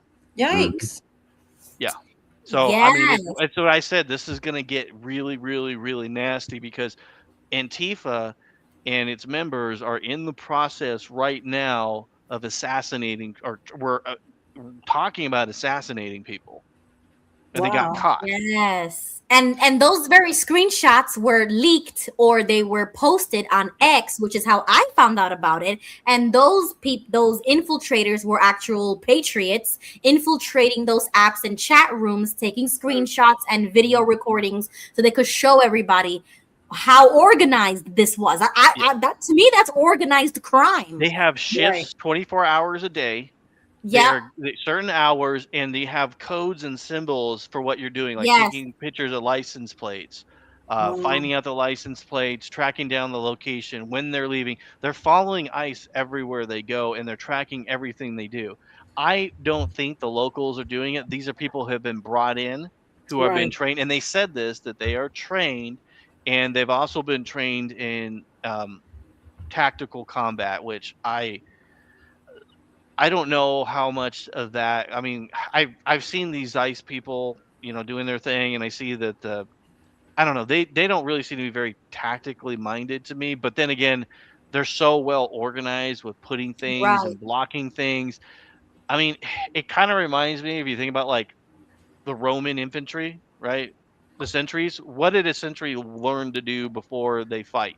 They learned how to build structures, moats. huts and everything. That was the first thing they taught you, and that's kind of the thing I'm kind of looking at these people is they're getting more and more militarized as Right. time's going. And yeah, we kind of make fun of them, but then we've seen like how many Antifa members have assassinated or attempted to assassinate mainstream people on the right. Yeah. You know what, too? Going back, because I know most of y'all probably don't know this, but this whole thing with the Signal app, I think this was a trap for the deep state. And you know why I say that? Because when I first found out about the Signal app was back in 2020, and the reports and stuff that I was seeing from the sources I was looking at, it was saying that Signal is a military encrypted app, and you could have conversations on there and no one would know what was going on. Okay. Yeah, right. Okay? So that's the reason why during that time, I think I was kicked off of Facebook at that time too, probably. So I decided to download the Signal app just so I had it. But then this came out, and this was interesting. Is a Q post. September 11th of 2020, post number 4672.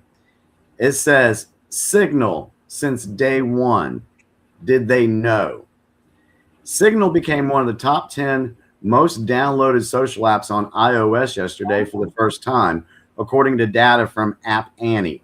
The app often sees spikes in downloads during tumultuous political times, but the last time Signal downloads ranked nearly as high was on the day of President Trump's inauguration. Then it says, coordinated, analyze downloads, pre-protest, riots, start, 60 protest, riots. Coincidence? Now think fires. Q.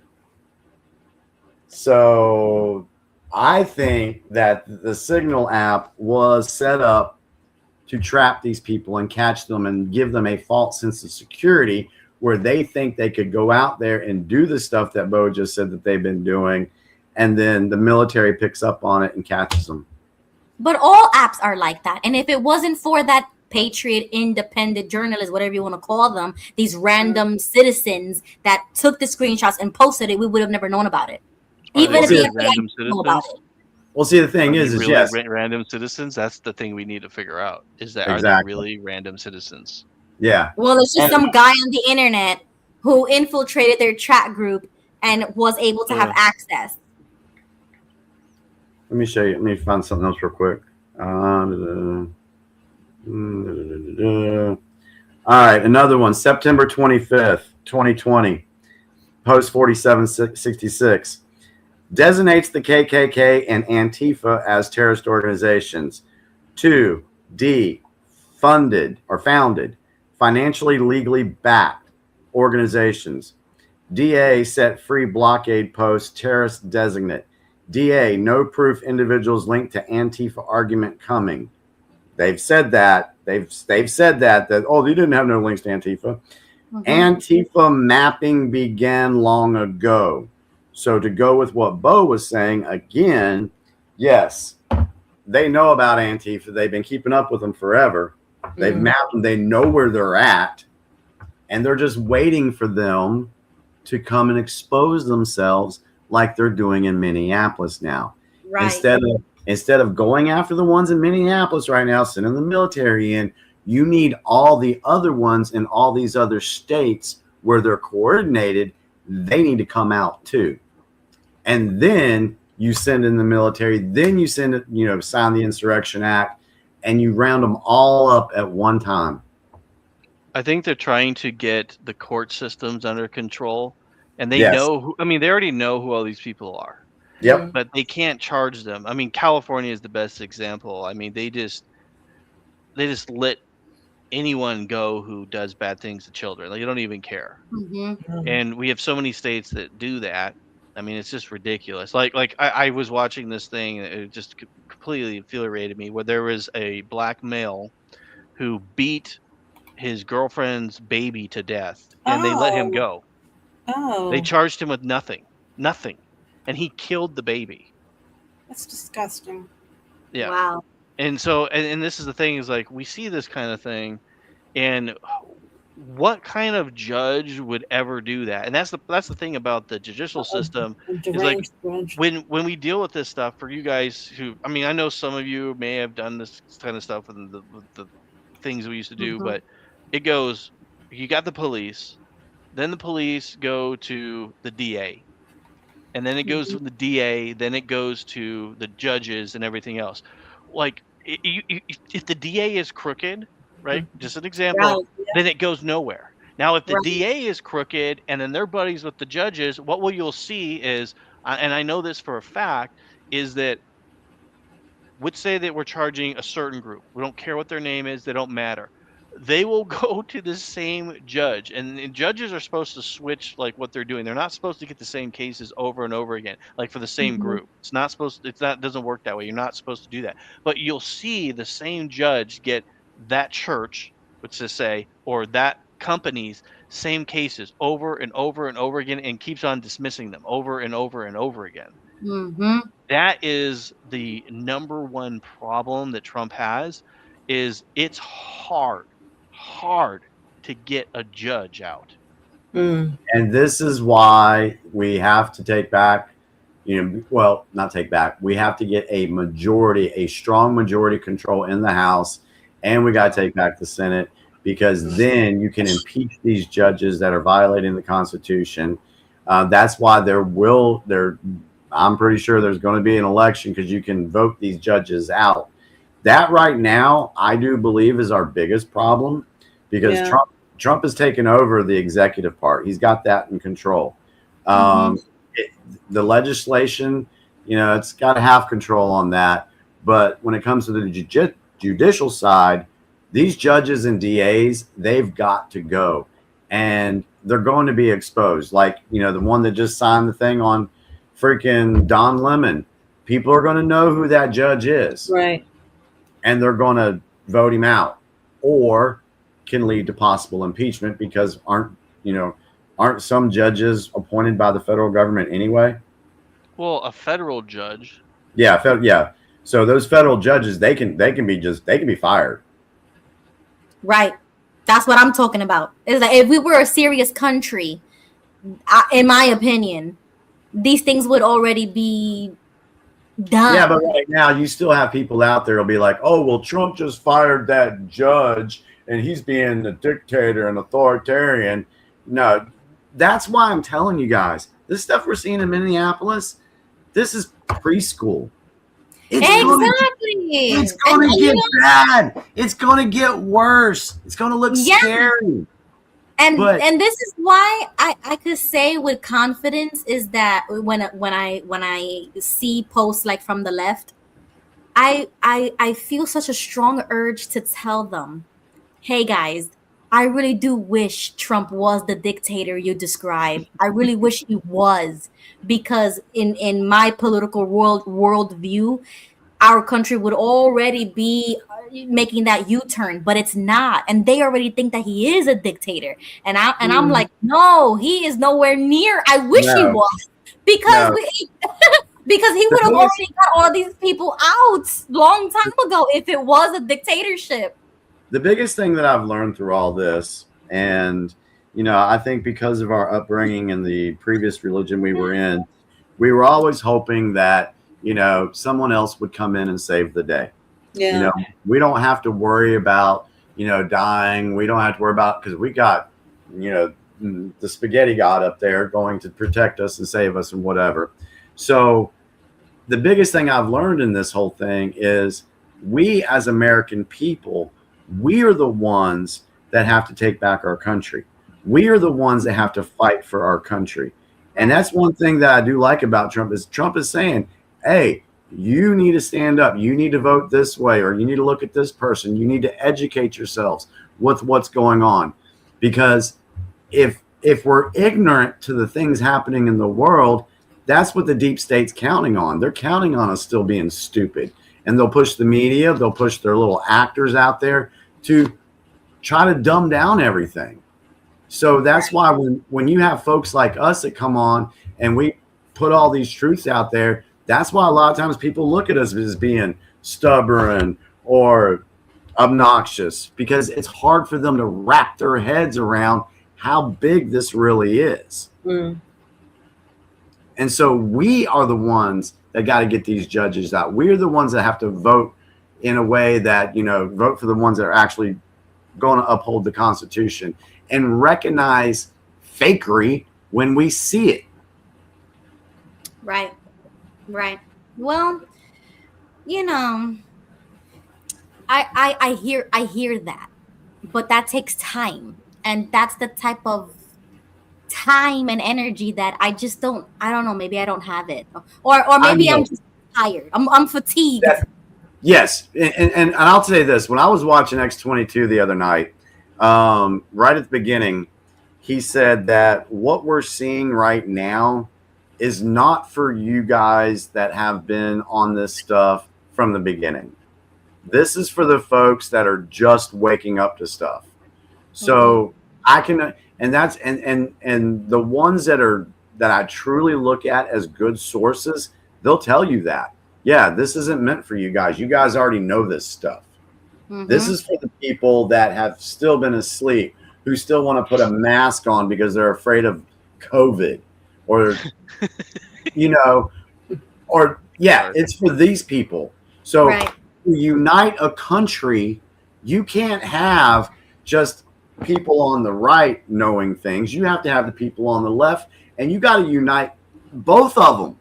Right. I mean, that's a very tall task for any administration to try to accomplish.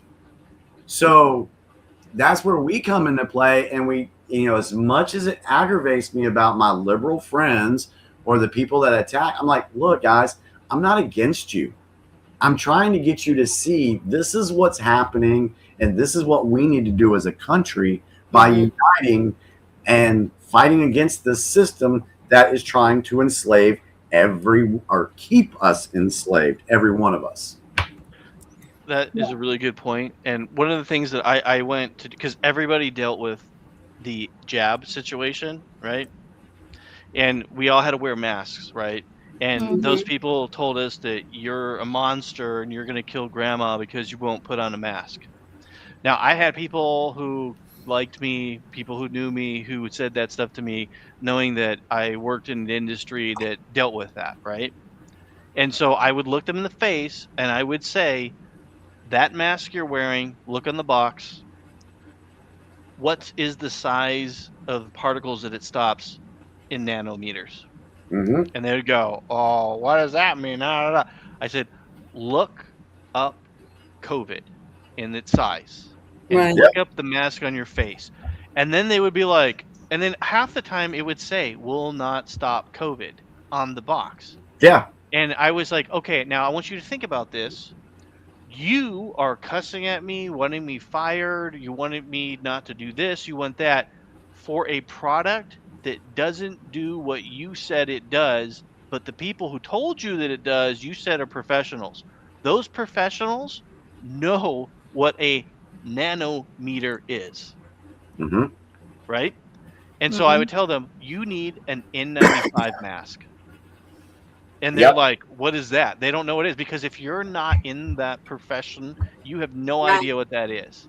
And they would be then they would be like, oh wow, okay, oh my gosh. And then it's something as simple as that you can put with this. All the stuff that Jimmy and Ruby are explaining to the audience here, just look at it that way. All you need is the factual information and compare it. And like you said, you can't trust AI. So books, there's a reason why we have Bibles and we don't rely on the Bible. Like companies that are moving towards their religious material is being wiped off books and going straight to databases is because they have things to hide. Because you can always manipulate a database. Well, guess what? You're not going to be able to do that with the written word. No, it's there forever.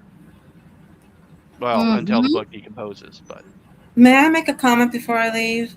Sure, yeah. Of course. I want to just say, as an American, that I think there's more of us than there are them, There is. I also I think a lot about the Revolutionary War. I think of the colonists and the patriots. They were outnumbered, but you know what? They had love for this country, and they fought tooth and nail to protect our liberty and our freedom.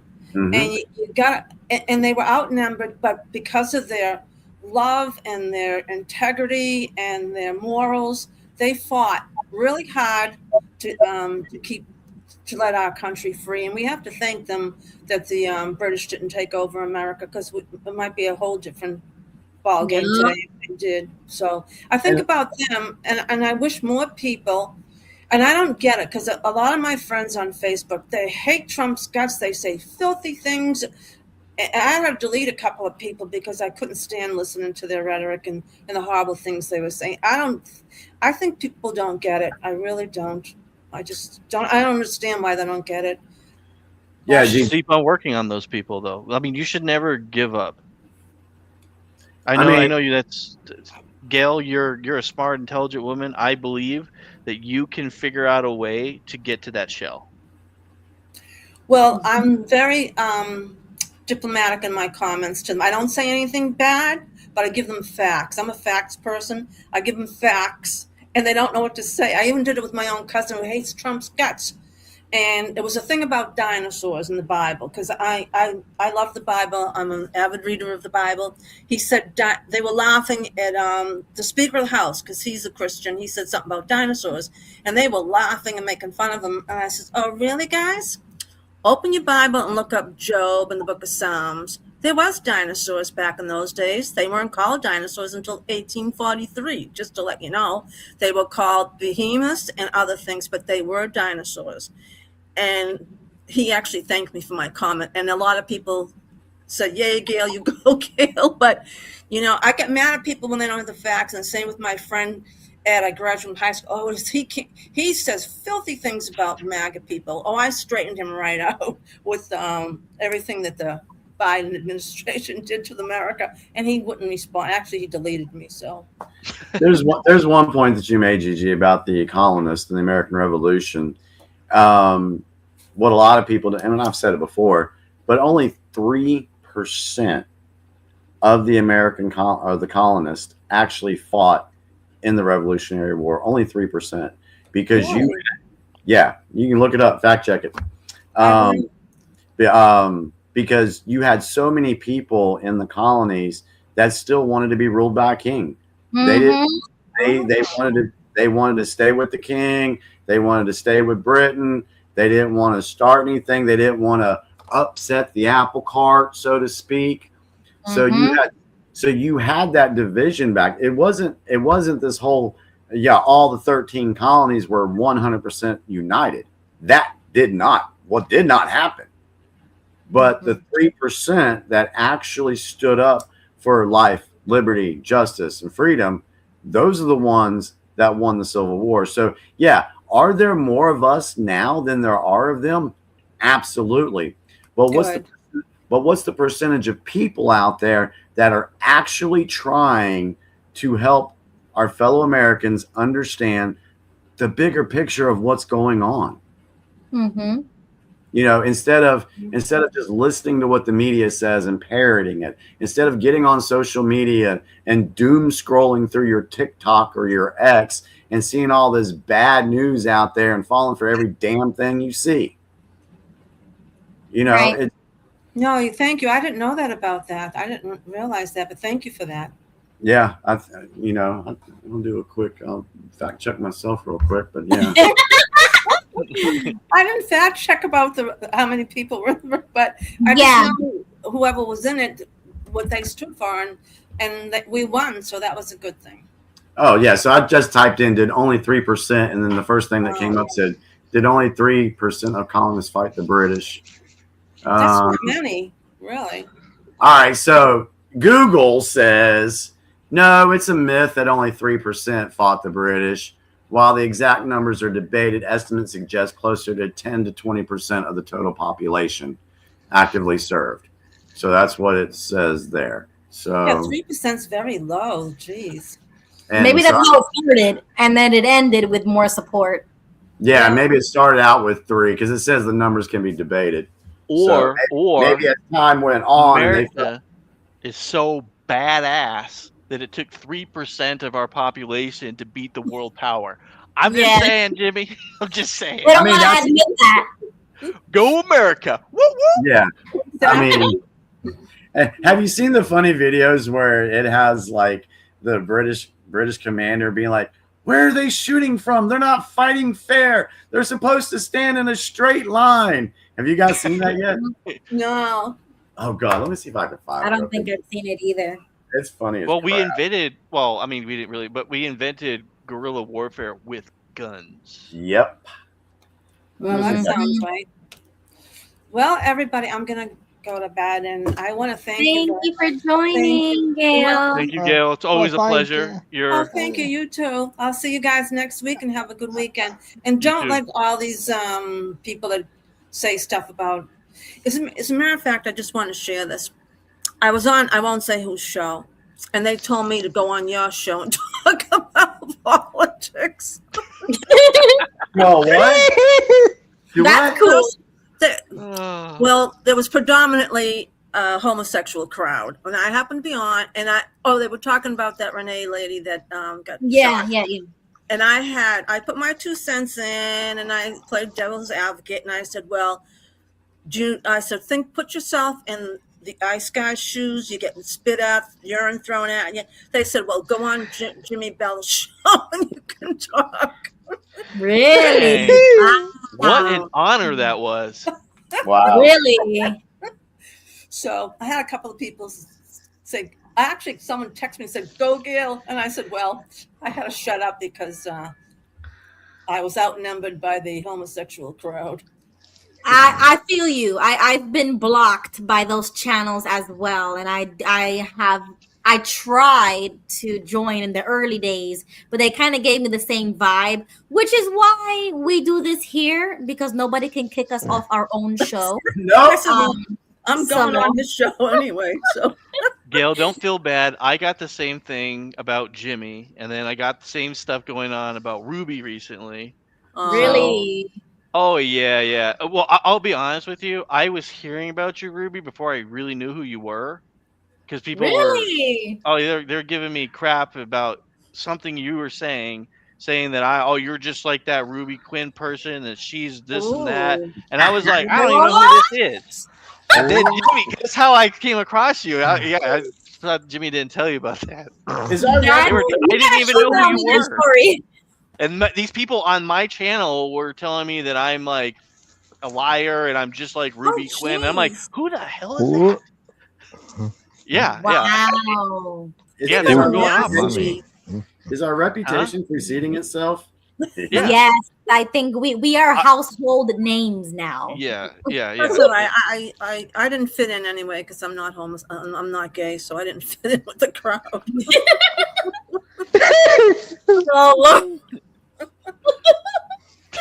Oh my gosh. Well, that's kind of cool, but I'm thankful you joined here and shared what you did share, because if it wasn't for you guys, I probably would have not learned half of the things since we started. You know what I'm saying? I learn something new every week. Me too. Well, good night, everybody. Thank you very much. Good night, Gigi. Thank you. Have a good one, everybody. Well, we got another snowstorm coming my way, so. Yeah, I'm gonna hear those too. 18 inches here and more coming this weekend. Wow. Stay safe. Stay warm. Yeah, you I too. hope you do stay safe, and I hope the best for you. Yeah, and Thank you. It's going to go down to 2 degrees tomorrow. why that? That's cold. All right. Good night. Good night, you all. Good night. Good night. You know what's really interesting about, like, I mean, it just dawned on me like that for like the last 2 shows we have been talking about the ICE stuff. Yeah. And there's so many other things going on in the world, right? And I'll be honest with you, I have not done any. I didn't even get to that, and it's already 11 o'clock. I don't know if you want to wrap it up, or do you want to still do the news? Sorry for interrupting you, Bo. No, you should do the news, and I'll shut up. Let Bo say what he's going to say. All right, I tell y'all what. If y'all will talk amongst yourselves right now, because I can fly through this news real quick, just give you some headlines.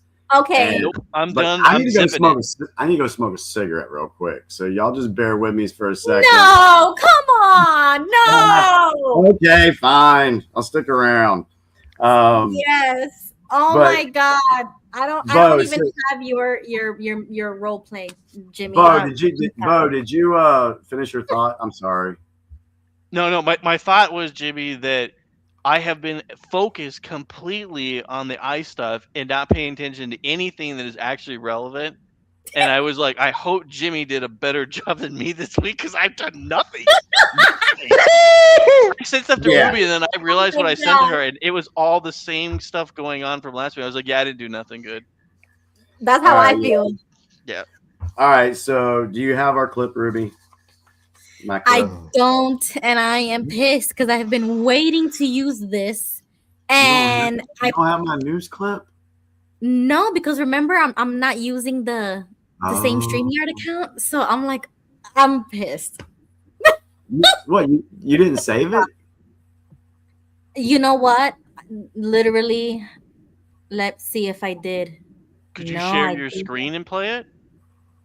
No, I don't even have the file on my computer to share it. Oh my God.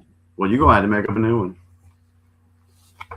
I guess so. That's going to put me to work now because now I'm going to have to make a whole new one. Even when you're on vacation, you got to work. All right. Okay. Well, we're going to hear the news from Jimmy Bell. All right. JG58 said, get you smart Blake. So I appreciate that. Hang on a second. Let me just hit this real quick. 1, 2, 3, 4, 5. Let me warm this up. Okay. So what I'm going to do real quick, I'm going to give you a lightning round of news. And whatever you hear, you can write it down, go look it up yourself, look into it a little bit more.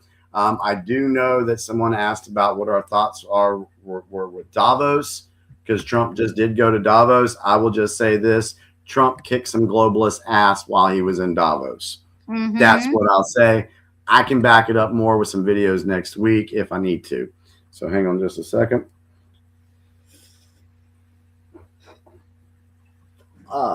Damn. I don't know what happened. It didn't work. 1, 2, 3, 4, 5. Now I don't even know if it's on or not. Sorry. So, okay. Non-smoker. Go ahead, Jimmy. Yeah, so let's go on to Thursday. Toll in Iran's protest crackdown reaches at least 5,002 dead, as Trump says U.S. armada approaching. So you're probably going to hear in the media that, oh, we're getting ready to start a war in Iran. But the Khomeini regime is killing people. This is what they do when people protest. Trump says Board of Peace is withdrawing its invite to Canada. I'll tell you right now, I want to look more into this Board of Peace thing because something doesn't set well with me on this. I need a little more information to feel a little bit better about it. No. Hello. Hello, heart on a trigger. Matthew just joined. Hi, Matthew. Hello. Hey, Ruby. How's it going? How's it going? Jimmy Bell, big fan of the show. Big fan of everybody here. You guys do a great job. Thanks, sir. It's such an honor to be Appreciate on here. Yeah, no problem. Keep doing what you're doing. Just wanted to say that. Just wanted to see, how y'all were doing. And is that a cigar? Nice, Jimmy. No, it's my vape that has some alternative material in it that's not hitting the way it's supposed to right now. I'm sorry to hear that. But yeah, hopefully you'll get a buzz going here soon, buddy. I believe in your vape. But anyway, I just wanted to say hi to everybody. Did you have some thoughts on tonight's show? I wasn't here for much of it, but yeah, everybody, just real quick. Yeah, Trump should be the dictator that he's made out to be, which is sad that he's not. It's okay, guys. When I get into office, when I'm president, I will build the wall. I will throw commies out of helicopters. Elaborate. I'm with Ruby. I'm like, if Trump would actually do the crap that they say he's doing, oh my God. Right? Bring it on. Oh my gosh. I'll probably join the show next time you guys are on. It's about nighttime for me. I have popcorn in my mouth right now, so. Well, thank you for joining, Matty. Thank you. Jimmy's gonna do like his headlines, and then we're gonna wrap it up. But it's so nice to have you here. Thank you so much. Well, thank you. Stick around for the news. Do I have any here? What was that, Dallas? Dallas, he just what? muted himself. He just muted himself. Oh. He's back. Okay. Dallas, back. go ahead. What'd you say? I just had to greet Jimmy and Matt and tell them that we enjoyed having him with us. Thank you, sir. Thank you so much. Okay, You go take ahead, care. Jimmy. Well, I finally got it to work. There you go. All right. Jack Smith testifies to Congress. Scotty Marr 10, Patriot video creator, dies at 46 from heart failure. That was a big thing in the Anon community this week. The U.S. officially withdraws from the World Health Organization. Yay. Microsoft experiences massive outage. That was last week. Like I said, this was Thursday of last week. TikTok finalizes deal to form new U.S. entity to avoid ban. I'm not real thrilled on who took that over. Japan PM Takachi dissolves parliament, paving way for snap election. Trump says U.S. should have tested NATO by invoking Article 5. Do y'all know what he was referring to there? Remember when our southern border was being overrun during the Biden administration? What if NATO would have been called on to protect our border? Oh, yes. I heard that. Yeah. So that's what he was talking about there. Yeah. More than 200 million Americans brace for powerful winter storm. 3 people involved in Minnesota church protest are arrested. The little pawns, the mafia guys that did the hit. Capitol hearing erupts in chaos as Fanon clashes with activists. Okay, so that was Thursday. Friday, Brazil's Lula says Trump is attempting to create a new UN. This is in response to the Board of Peace. However, I think the UN needs to go away anyway because it's bullcrap and has not done anything worthwhile. Minnesota AG Keith Ellison accuses White House of politics and retribution. Well, Mr. Keith Ellison, Donald Trump did say, "I am your retribution." So get over it. Trump warns U.S. Armada heading to Iran. Russia and Ukraine hold joint peace talks with the U.S. Gas explosion, fire on top floors of New York City apartment building. Trump admin defense strategy tells allies to handle their own security. Nice. Epstein's inner circle, Les Wexner, Darren Indicate, and Richard Kahn subpoenaed to testify before House Oversight Committee. Didn't hear nothing about that this last week, did y'all? U.S. hits 9 tankers with sanctions over Iranian oil. Barry Weiss takes hiatus from podcast as turmoil mounts at CBS News. Car crashes into Detroit area airport entrance, injuring 6. Mamdani clarifies New York City won't check immigration status for child care enrollees. Oh, my gosh. Yeah. FBI arrests ex-Canadian snowboard Olympian turned drug lord. I saw that. I didn't know who that was. But just saw him get arrested. Massive sewage spill flowing into Potomac River upstream from Washington. All right, let me take a break. Any thoughts on the first 2 days, Thursday and Friday of last week? Anything catch your Nah. Not really? Nah. Okay. All right. 3 people, this is for the weekend. 3 people found dead in New York City amid sub-freezing temperatures.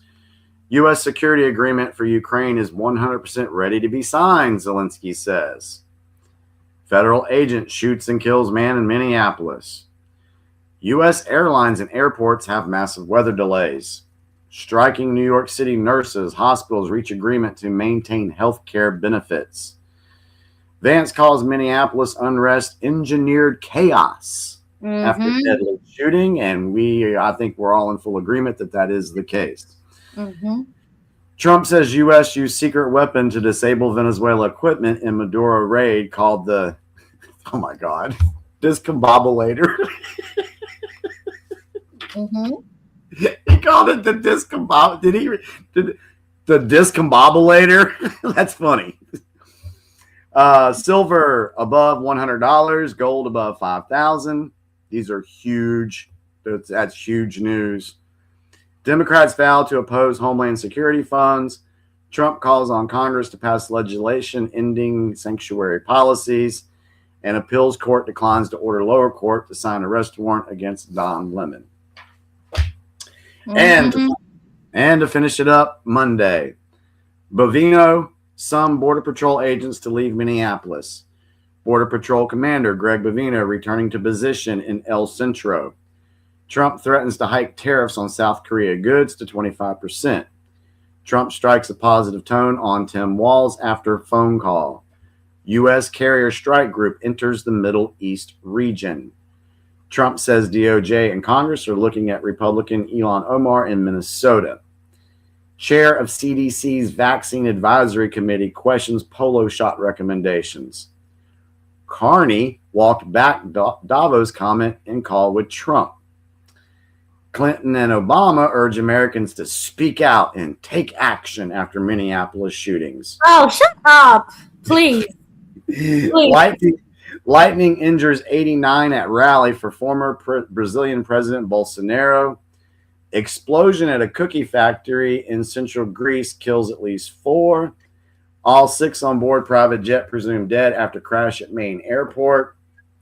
Gunman storms Mexico football pitch and kill at least 11 people.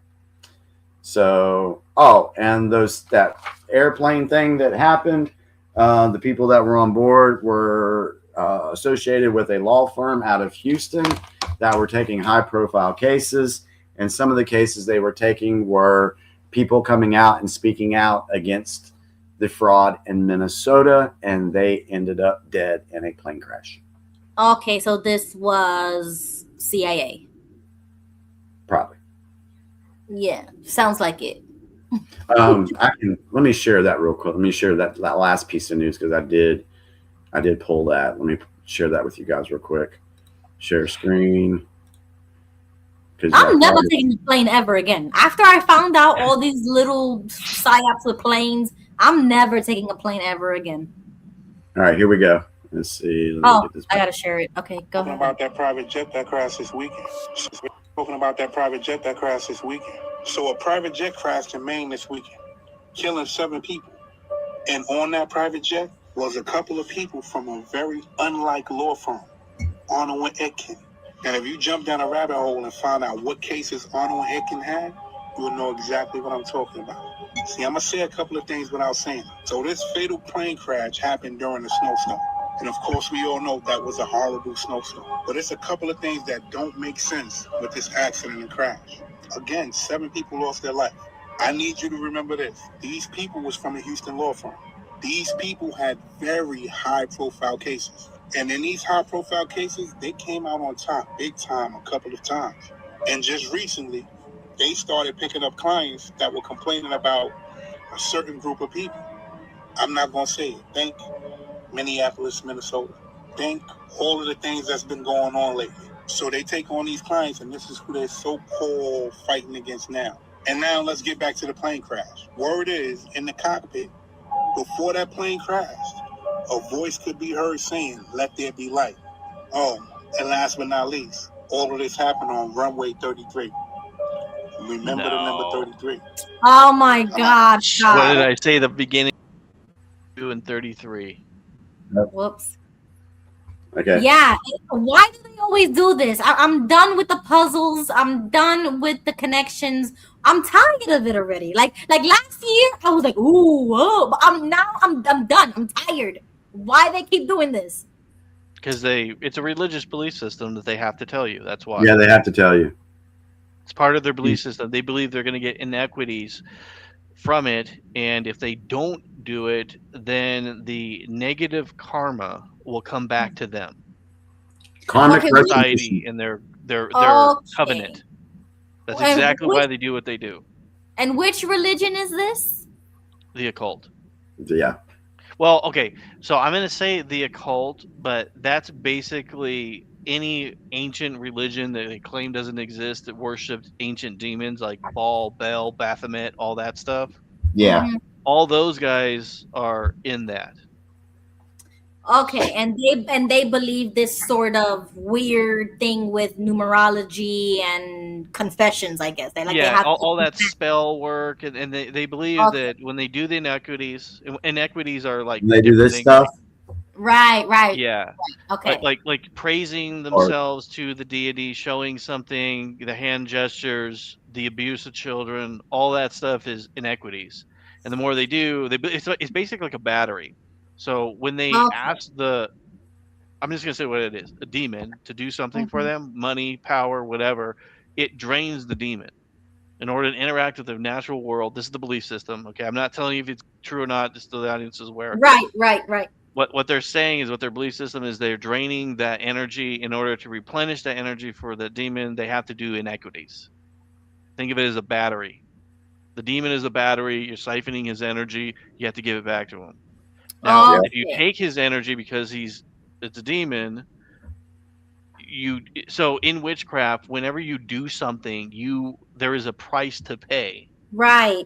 Okay. Correct. And that's Right. the exact same. So if you break it all down to the very simplest form, it's referred to as Nephilim magic. All this stuff goes back to Nephilim from the Bible. Yep. Okay. And to answer one of the things that said, "What is up with 33?" That is the highest level of Freemasonry that you can go to. Says 33 is the highest degree of Freemasonry, which ties into a lot of what Bo is talking about. Bo also said that there is a price to pay. So when these people, your celebrities, your sports stars, your politicians, when they sell their soul, they have to pay a price. And in some of these, it involves the unaliving of a family member, Michael Jordan. Then you have the firstborns being turned to trans. Look at what is it, Magic Johnson's son, and all these other celebrities that got all these little trans kids out there because they don't want to sacrifice them. They don't want them to be unalived, but they have to pay the price, and now they have to change the genders. That's all it's all part of what Bo's talking about. That's part of Baal worship. So worshipers of Baal would do that to their children. Okay. And then that's also why a lot of religious group leaders molest children. That's also a priest of Baal or Bel, depending on how you want to look at it. They'll be both. They can be interchangeable. The abuse of the children is a ritual that they used to produce, or they not produce. They used to do. It's not like a theory. This is something that they did, and this is also really common with like Nordic gods and stuff. Like this abuse of people is very common in those ancient religions. Maybe what we should do later, Bo, is maybe you head up a discussion on that on the show, because I'm sure there's a lot of our viewers that don't know this stuff. They may have an idea of some of it, but you're pretty well versed in this. It might be a segment we ought to do. I would definitely like to do that. That would be great. If you guys are interested, if your audience is actually interested in that, they want to hear that. I will definitely be willing to share that information with you. For those still in the live chat, can you put down in the comments yay or nay on Bo covering something like this in our future episodes? Please. Yay or nay, please. There's still a few of you out there. I'm still watching. Yeah, definitely let me know. Or I'll also do like a poll as well on YouTube, because I'm definitely interested, and I also want to know more of how does those things connect into modern times. That's really where I'm at, is because I do know that those things exist. I get that, but why in America? Why in government? Why in like our life, like the way they mess with us mentally, psychologically, emotionally, and in that spiritual, spiritualism and stuff like that, is like, why mess with us? That would be my question. I'm gonna look at something I've been playing for Waltz. I've made the comment before that we are in a spiritual war. When I've said this isn't left versus right, I really do mean that. It's not left versus right. This is good versus evil, and the evil that we are fighting, and that some of the pawns are protecting, is this evil that Bo is referring to. This is what they're protecting, and they don't even know it. So when Bo says it's ignorance, yeah, that's exactly what it is. And it looks like we have a very good support for this. So yeah, the chat Yeah, I saying, love you guys saying yay. So Yes. I do want to say something before that goes down. I will warn you, when I go to do this, you're gonna have technical difficulties. Yeah. I'm just gonna tell you that Okay. right now. Here's a picture. Every single time I deal with this, there's technical difficulties every single time. Y'all see that picture? Yeah, I know of it. Yep. That is what's on the plaque for Tim Walz in the State House in Minnesota. That's crazy. That's Yeah. crazy. You see, this is the point in time where my Christian nationalism would come out screaming, because that should not be allowed in America. Those are idols, and that's exactly what the Ten Commandments. Well, literally, what we're not supposed to be having idols or none of that. And to me, that's an idol that should be banned. It should be burned. You know what I'm saying? Absolutely. Exactly. Like, this is a Christian nation. So it's an idol, and it's in the office of old Tim Walrus. Yeah.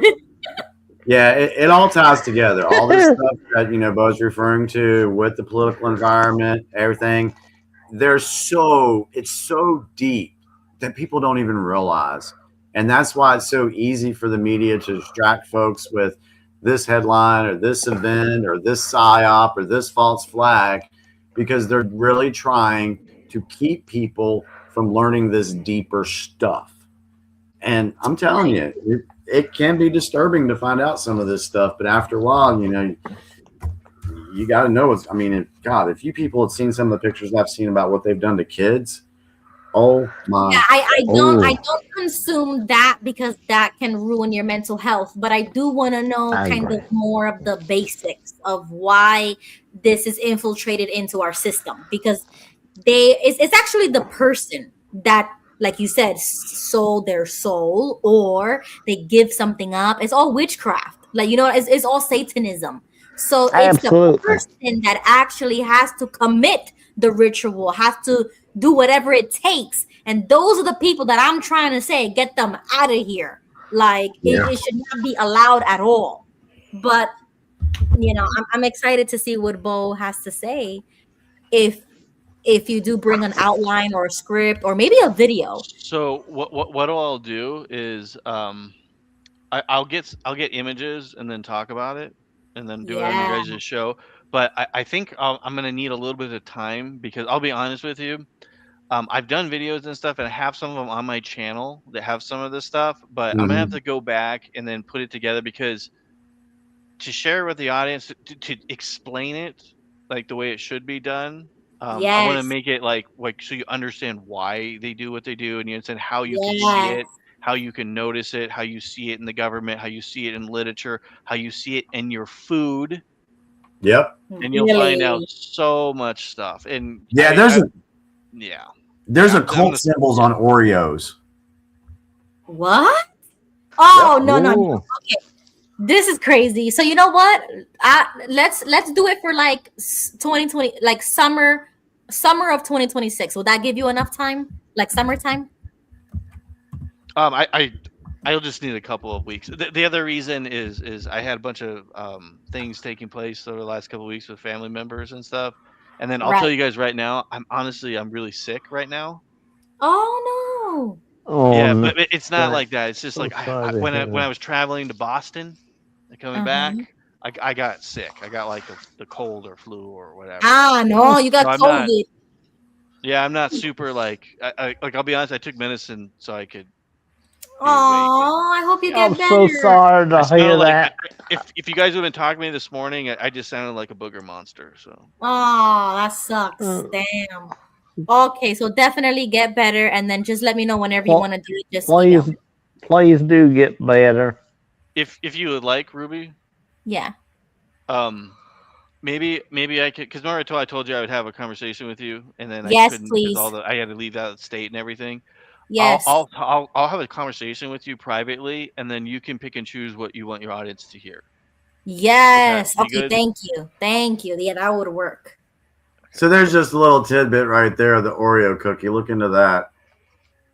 And what? And that's the cross of what was it? Cross of Lorraine. Cross of. Okay, so who's Lorraine? Okay, I'll Google this on my own because it's Yeah, gonna that's be what I'm saying. it's a rabbit hole. Yeah, that's what I'm saying. That's something. Yeah, yeah. Well, let's give final thoughts and then get the song keyed up for our outro. Dallas, you got anything?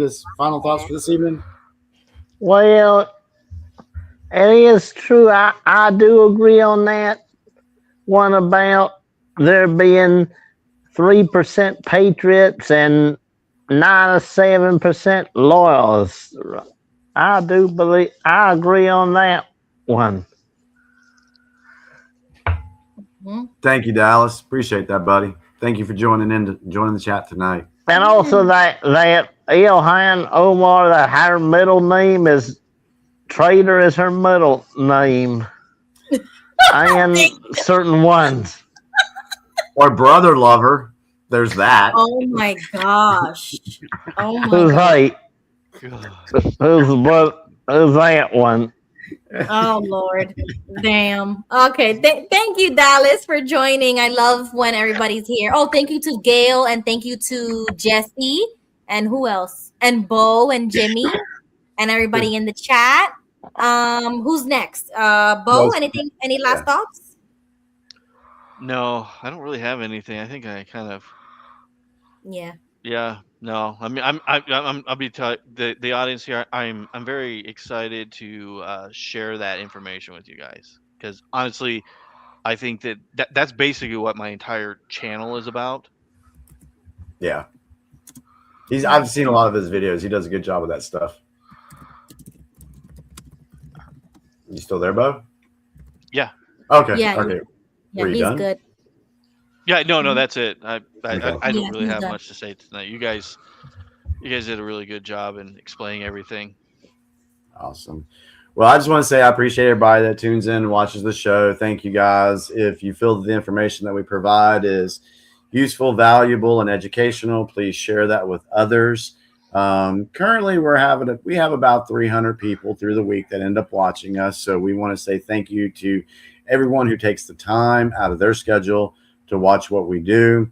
Again, if you ever disagree with us or you have questions or whatever, we invite you to come on, and we can have a debate. We can talk about things respectfully to one another.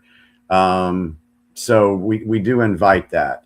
So we want to make sure that, we don't get accused of being a echo chamber or being part of the cult of Trump because they won't let no opposing views come on. So, but yeah, come on. If you're brave enough, come on. we'll have that conversation. But anyway, so I just want to say thank you to everybody. And we'll just keep doing the best we can to keep bringing you information as we move on with this little thing we got going on in the world right now. Yeah. And the last thing I would say is be the penguin. And I'm going to show you a clip of what that means.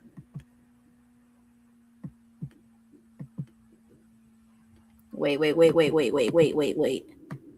me turn on the volume so you could actually hear it. But one of them caught our eye, the one in the center. He would neither go towards the feeding grounds at the edge of the ice, nor return to the colony. Shortly afterwards, we saw him heading straight towards the mountains, some 70 kilometers away.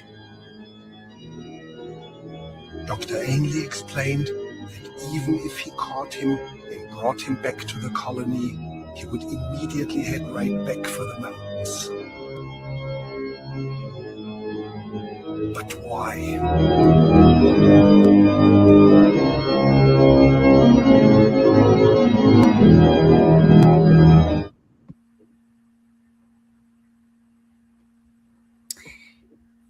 And you guys can interpret that any way you want. Me to watch it I had to watch it of like 10, 20 times to understand that penguin. And it went viral again on the internet. And I feel like I am that penguin. I'm going for the mountains. I don't want to be in the colony anymore. I'm done with all of this.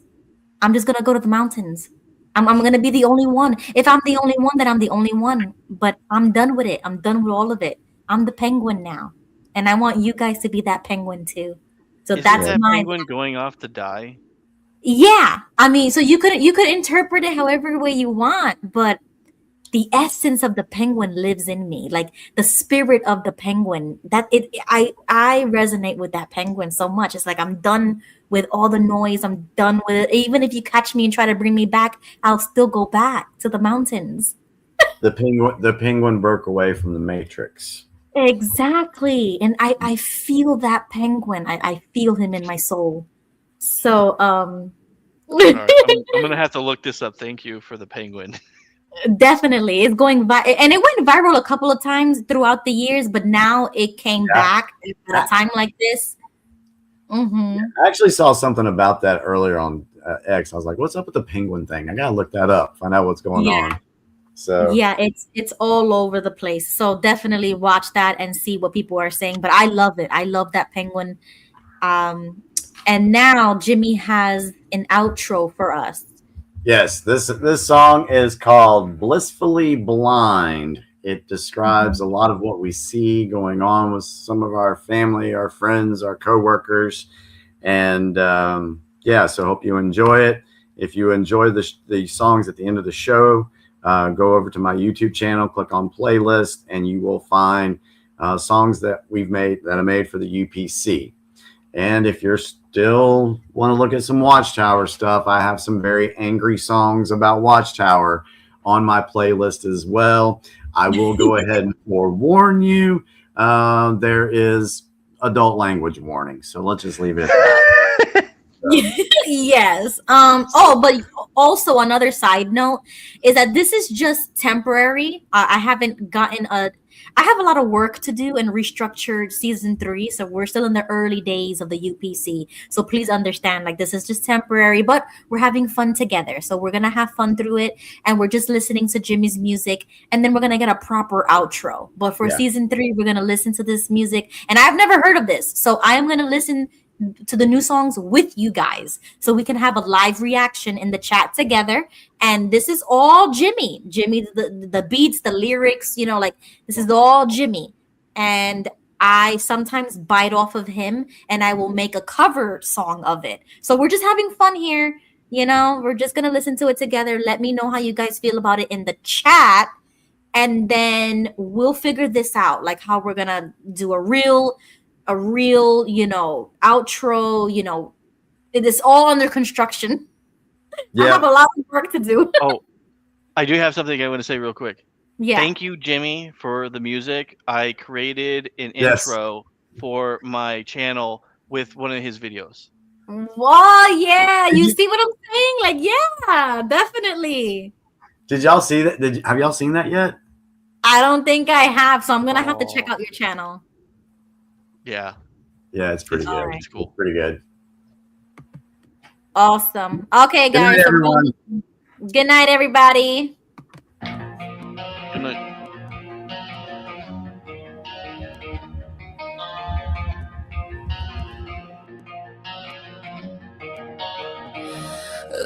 Scrolling through their feeds at night, swallowing every manufactured lie. Can see the strings that pull them tight, too damn comfortable to question why. Head down in the sand, breathing deep, living in their program sleep. Don't show them the cracks in the wall. They'll curse your name and watch you fall. They love their chains, they love their cage, addicted to the scripted page. You try to wake them, they just rage, blissfully blind in their golden age. They'd rather hate than see the truth. They'd rather fight than face the proof. Cognitive dissonance is their sword, and ignorance is their reward.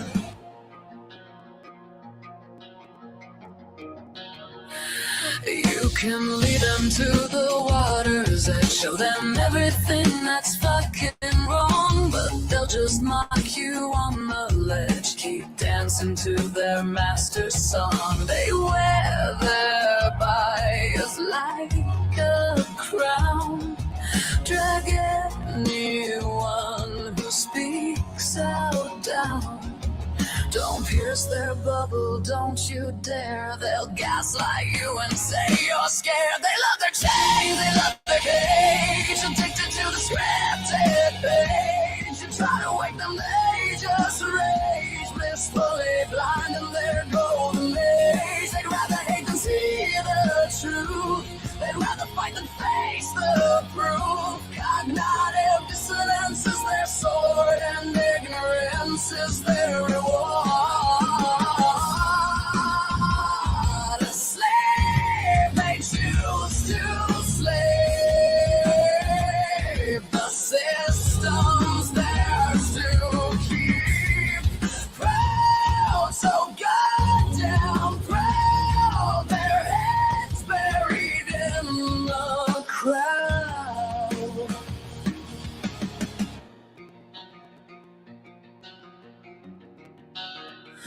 They mock what they don't understand. They fear what they can't command. Reality's too hard to face, so they retreat to their safe space. Call you crazy, call you mad, but seeing through the shit they've had. They love their chains, they worship lies. Can't stand to open up their eyes. The Matrix has them hypnotized, and they defend it till they die. They'd rather hate than see the truth. They'd rather burn than face the proof. Their prison cell feels just like home, and they will never ever roam. Let them sleep. Let them sleep. Some souls are buried way too deep. Let them sleep in their defeat. They awake and walk on different